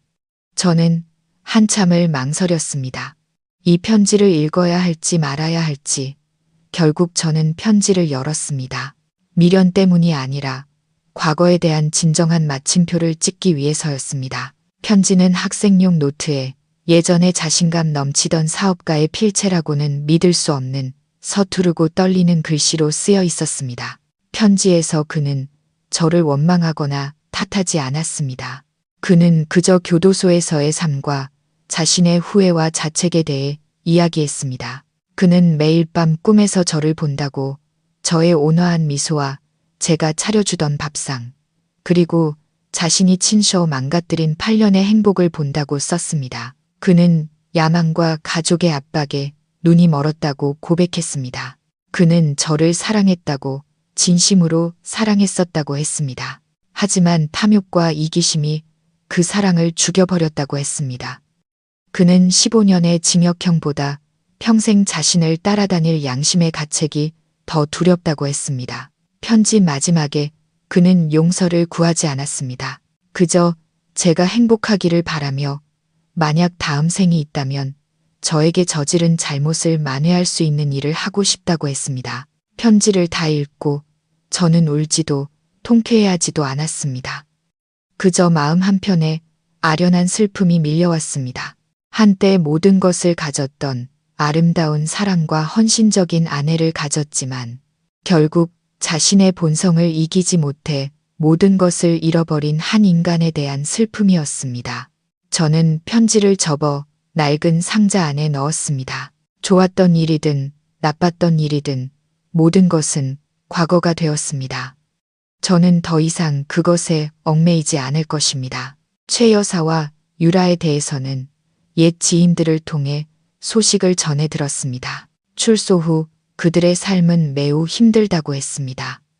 살던 집은 은행에 넘어갔고 그들은 작은 단칸방을 얻어 허드렛 일로 하루하루를 근근히 살아가고 있다고 했습니다. 돈도 기댈 사람도 없이 그들은 세상의 경멸과 스스로의 양심의 심판을 마주해야 했습니다. 그것은 아마 감옥살이보다 더 무거운 형벌일 것입니다. 저는 더 이상 그들의 삶에 관심을 두지 않았습니다. 모든 사람은 자신의 선택에 대해 스스로 책임져야 합니다. 저는 오직 제 삶에만 집중했습니다. 저의 경영 아래 외할아버지의 지원을 받으며 진성그룹은 나날이 더욱 굳건하게 발전했습니다. 저는 회장님의 외손녀가 아닌 진정한 여성 리더로서 제 능력을 증명했습니다. 저는 그룹에 새로운 바람을 불어넣었고 특히 친환경 부동산과 지속 가능한 기술 분야에서 대담하고 효과적인 경영 전략을 제시했습니다. 저는 이윤뿐만 아니라 사회적 책임과 경영에서의 인문학적 가치에도 관심을 기울였습니다. 강하고 재능 있으며 따뜻한 마음을 가진 여성 기업가라는 제 이미지는 많은 사람들, 특히 여성들에게 큰 영감을 주었습니다. 하지만 제 가장 큰 성공은 재무보고서의 숫자들이 아니었습니다. 그것은 제가 제 자신을 되찾았다는 것이었습니다. 저는 건축에 대한 열정으로 돌아갔습니다. 그룹 산하에 제 개인 건축 설계 회사를 설립했고 그곳에서 오랫동안 꿈꿔왔던 아이디어들을 자유롭게 펼칠 수 있었습니다. 제 회사는 환경 친화적인 녹색 생활 공간을 전문으로 설계했습니다. 단지 외형이 아름다울 뿐만 아니라 거주자에게 평온함과 행복을 주는 그런 집을요. 저는 일 속에서 사회를 위해 좋은 가치를 창조하는 과정 속에서 진정한 기쁨을 찾았습니다. 지금 제 삶은 바쁘지만 매우 충만합니다. 저는 더 이상 외롭지 않습니다. 제게는 가족이, 외할아버지가, 삼촌이, 그리고 재능 있는 동료들과 좋은 친구들이 있습니다. 저는 일과 삶의 균형을 맞추는 법을 배웠고, 여행하고, 책을 읽고, 제 자신을 돌보는 시간을 가졌습니다.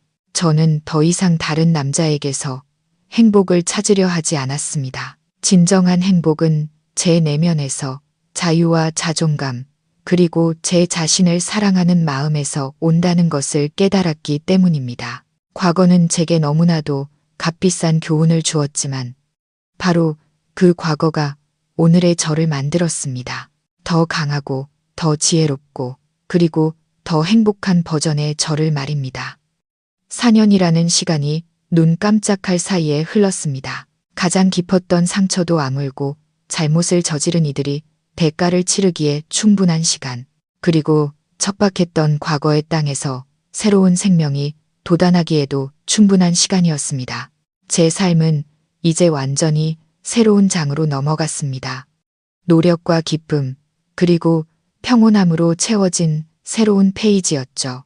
진성그룹은 저와 외할아버지의 지휘 아래 새로운 차원으로 도약했고, 국내뿐만 아니라 아시아 지역에서도 명성을 얻는 선도적인 경제 그룹이 되었습니다. 하지만 제 가장 큰 자부심은 마천루나 엄청난 이익 수치에 있지 않았습니다. 그것은 제가 많은 심혈을 기울여 만든 지역 사회 프로젝트 매화의 집에 있었습니다. 그곳은 어려운 환경에 처한 미혼모들을 위한 복합 공간이었습니다.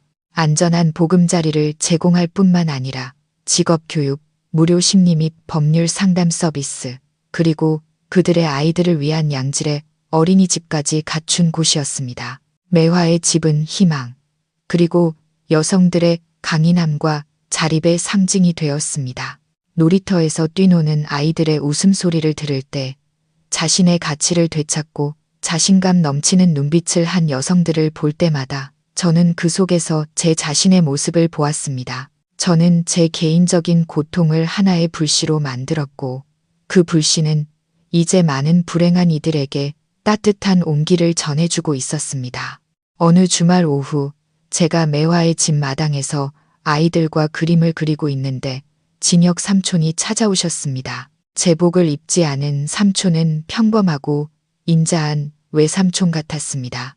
삼촌은 제 옆에 앉아 아이들의 알록달록한 그림을 보며 미소 지으셨습니다. 지금 내 모습을 보니 정말 달라 보이는구나, 서연아. 이제야 진정한 평온을 찾은 것 같아. 다 삼촌과 할아버지가 곁에 계셔주신 덕분이에요. 제가 감사한 마음으로 대답했습니다. 우리는 나란히 앉아 일과 삶에 대해 이야기를 나누었습니다. 그러다 삼촌이 문득 한 가지 이야기를 꺼내셨습니다. 어제 업무 때문에 교도소에 갔다가 태준이를 만났다. 저는 잠자코 있었지만 마음은 더 이상 흔들리지 않았습니다. 많이 늙고 변했더구나. 내게 다시 한번 사과하고 싶다고 전해달라고 하더군. 매화의 집에 대한 소식을 신문에서 읽었다면서. 자신이 부끄럽지만 한편으로는 네가 기특하고 자랑스럽다고 하더구나. 네가 무너지지 않고 오히려 더 찬란하게 빛나고 있어서 다행이라고 말이야. 저는 아무 말 없이 뛰어노는 아이들을 바라보았습니다. 그 뒤늦은 사과는 그가 진심으로 뉘우치고 있음을 보여주는 것일지도 모릅니다. 하지만 과거는 과거일 뿐, 저와 그의 길은 이제 결코 교차할 수 없는 평행선이 되었습니다. 그날 저녁 우리 가족은 진성가에서 따뜻한 저녁 식사를 함께 했습니다. 외할아버지는 비록 연로하셨지만 정신은 여전히 맑고 쾌활하셨습니다. 할아버지는 제게 생선살을 발라주시며 인자하게 웃으셨습니다. 서연아, 요즘 보니 재능 있는 젊은 총각들이 자꾸 그룹에 와서 너랑 친해지려고 하던데 말이다. 제가 웃으며 할아버지의 말을 막았습니다. 할아버님, 또 저를 놀리시네요. 저는 지금은 일과 제 프로젝트에만 집중하고 싶어요. 인연은 하늘에 맡겨야죠. 외할아버지는 이해한다는 듯 고개를 끄덕이셨습니다. 그래, 인연에 맡겨야지. 내 행복이 가장 중요하단다. 내가 즐거우면 할애비도 즐겁다. 식사를 마치고 저는 혼자 정원을 산책했습니다. 오늘따라 달이 유난히 밝고 둥글었습니다. 달빛이 활짝 핀 하얀 매화꽃 위로 쏟아져 내렸습니다. 맑고 은은한 매화 향기가 공기 중에 퍼졌습니다. 저는 손을 뻗어 여린 꽃잎을 부드럽게 만져보았습니다. 매화, 순수함과 강인한 생명력의 상징. 추운 겨울을 이겨내고 봄이 오면 찬란하게 피어나는 꽃.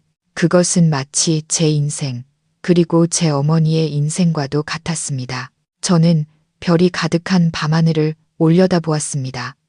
미래가 어떻게 될지, 새로운 사랑을 찾게 될지 알 수 없었습니다.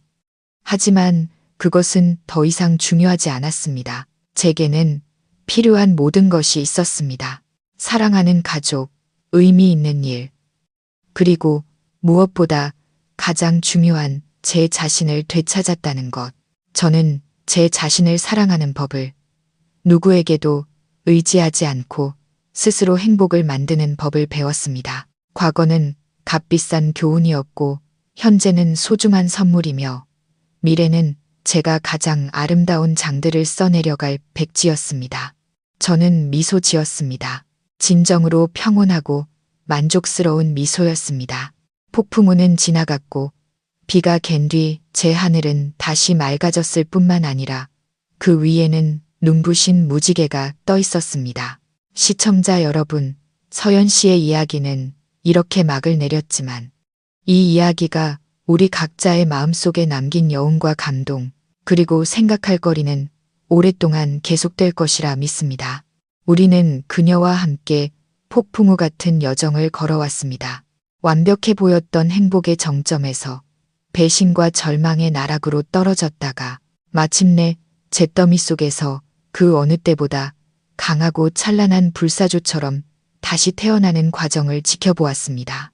이 이야기는 단순히 극적인 복수극을 넘어 변화무쌍한 세상 속에서 진정한 행복을 찾아가는 길과 자기 자신의 가치, 그리고 인간의 마음에 대한 깊고 다층적인 교훈을 우리에게 던져줍니다. 이야기가 주는 첫 번째이자 가장 뼈아픈 교훈은 사랑과 희생이 언제나 합당한 보답을 받는 것은 아니라는 진실입니다. 서연 씨는 많은 여성이 꿈꾸는 이상적인 모습으로 이야기를 시작했습니다. 아름다운 사랑, 능력 있는 남편, 그리고 따뜻해 보이는 가정. 그녀는 자신의 커리어와 꿈을 주저없이 포기하고 가정을 위해 헌신하는 길을 택했습니다. 그 희생은 숭고했지만 동시에 그녀의 가장 큰 실수이기도 했습니다. 그녀는 자신을 위한 퇴로나 독립적인 가치를 남겨두지 않은 채 모든 것을 내어주었습니다. 자신의 행복과 존재 자체를 그럴 만한 가치가 없는 한 남자와 그의 가족의 손에 온전히 맡겨버린 것입니다. 인생은 우리에게 가혹한 교훈을 줍니다. 당신의 삶을 결정할 권한을 다른 사람에게 넘겨주는 순간, 당신은 그들에게 언제든 당신을 파괴할 수 있는 무기를 쥐어주는 것과 같다는 것을요. 그러므로 시청자 여러분, 특히 여성분들께 말씀드리고 싶습니다. 누군가를 아무리 사랑하더라도, 가정을 위해 아무리 희생하고 싶더라도 절대로 자기 자신을 포기하지 마세요. 자신의 일과 경제적 독립, 그리고 가장 중요한 나 자신으로 있을 권리를 포기하지 마세요. 진정한 행복은 한쪽이 다른 쪽에 완전히 녹아드는 것이 아니라 두 독립적인 개체가 서로를 존중하고 지지하며 함께 걸어가는 것입니다. 잔인한 배신에 직면하고 막다른 길에 몰렸을 때 서연 씨는 무너져 내리고 고통과 원망에 잠식될 수도 있었습니다. 하지만 그녀는 그렇게 하지 않았습니다. 이것이 바로 이 이야기가 주는 두 번째이자 가장 값진 교훈, 즉 강인함과 용기의 힘입니다. 고통은 그녀를 쓰러뜨리지 못했고 오히려 그녀를 더욱 단단하게 만들었습니다. 배신은 그녀를 파괴하지 못했고 오히려 주변 사람들의 진짜 얼굴을 보게 하고 자신의 진정한 가치를 되찾게 하는 계기가 되었습니다. 서연 씨의 여정은 우리에게 보여줍니다. 인생에서 누구나 넘어질 수 있고 상처받을 수 있습니다. 하지만 중요한 것은 얼마나 아프게 넘어졌는지가 아니라 그 후에 어떻게 일어서느냐는 것입니다. 가련한 피해자 역할을 하기보다 고통을 힘으로, 눈물을 의지로 바꾸는 법을 배우세요. 당신의 인생을 구할 수 있는 유일한 사람은 백마탄 왕자도 기적도 아닌 바로 당신 자신이라는 것을 기억하세요. 강인함이란 결코 울지 않는 것이 아니라 눈물이 마를 때까지 온 뒤에도 다시 일어서서 앞으로 나아갈 용기를 갖는 것입니다. 그리고 그 일어서는 여정에서 우리는 혼자일 수 없습니다. 서연 씨의 이야기는 진정한 가족이라는 버팀목이 얼마나 중요한지를 깊이 있게 보여주었습니다. 온 세상이 그녀에게 등을 돌리고 가장 사랑했던 남편이 무정하게 그녀를 해치려 했을 때 나타나 그녀를 보호해 준 것은 바로 핏줄로 이어진 가족이었습니다. 외할아버지와 삼촌은 그녀에게 단지 돈이나 권력을 준 것이 아닙니다. 그들은 그보다 훨씬 더 귀한 것, 즉 신뢰와 방향, 그리고 풍파에 맞설 수 있는 든든한 배경을 제공해 주었습니다. 이는 우리에게 변화무쌍한 삶 속에서 진정한 가족 관계를 소중히 여기고 가꾸어야 함을 일깨워 줍니다. 모든 것이 무너지고 모든 가면이 벗겨졌을 때 가족은 우리가 돌아갈 수 있는 유일한 안식처이자 결코 우리를 거부하지 않는 평온한 항구이기 때문입니다. 부모님과 형제자매를 사랑하세요. 그들은 돈으로 살 수 없는 가장 소중한 자산입니다. 마지막으로 우리가 얻을 수 있는 가장 인간적이고 의미 있는 교훈은 서연 씨가 자신의 이야기를 마무리한 방식입니다. 그녀는 승리에 도취하거나 적의 몰락에 통쾌해하지 않았습니다. 그녀는 더 고귀한 길을 선택했습니다. 개인의 고통을 공동체를 돕는 사명으로 승화시킨 것입니다. 그녀가 세운 매화의 집은 단순한 자선 프로젝트가 아니라 재생의 상징입니다. 그녀는 자신의 상처를 이용해 다른 여성들을 치유했고 자신의 아픈 경험을 통해 불행한 이들에게 희망의 불씨를 지폈습니다. 이것이야말로 가장 위대한 승리입니다. 승리란 나를 아프게 한 사람을 쓰러뜨렸을 때가 아니라 그 아픔을 딛고 일어서서 세상을 위해 더 나은 가치를 창조할 수 있을 때 이루어지는 것입니다. 우리 모두에게는 각자의 이야기와 아픔이 있습니다. 그것이 우리의 영혼을 갉아먹고 파괴하도록 내버려 두는 대신 한 번쯤 그것을 교훈이자 힘의 원천으로 바라보는 것은 어떨까요? 어쩌면 그 즐겁지 않았던 경험들을 통해 우리는 더 높은 사명과 삶의 이상을 발견하고 누군가를 도울 수 있는 계기를 찾게 될지도 모릅니다. 단지 한마디의 조언, 한 번의 공감만으로도 말입니다. 그것이야말로 가장 충만하고 의미 있는 삶의 방식이 아닐까요? 시청자 여러분, 저희가 방금 공유해드린 서연 씨의 이야기는 실제 삶에서 일어날 법한 상황들을 바탕으로 창작된 이야기입니다. 모든 인물, 사건, 지명은 허구이며 교육적, 오락적 목적과 인간적인 메시지를 전달하기 위해 만들어졌을 뿐 특정 개인이나 단체를 지칭하는 것이 아님을 알려드립니다.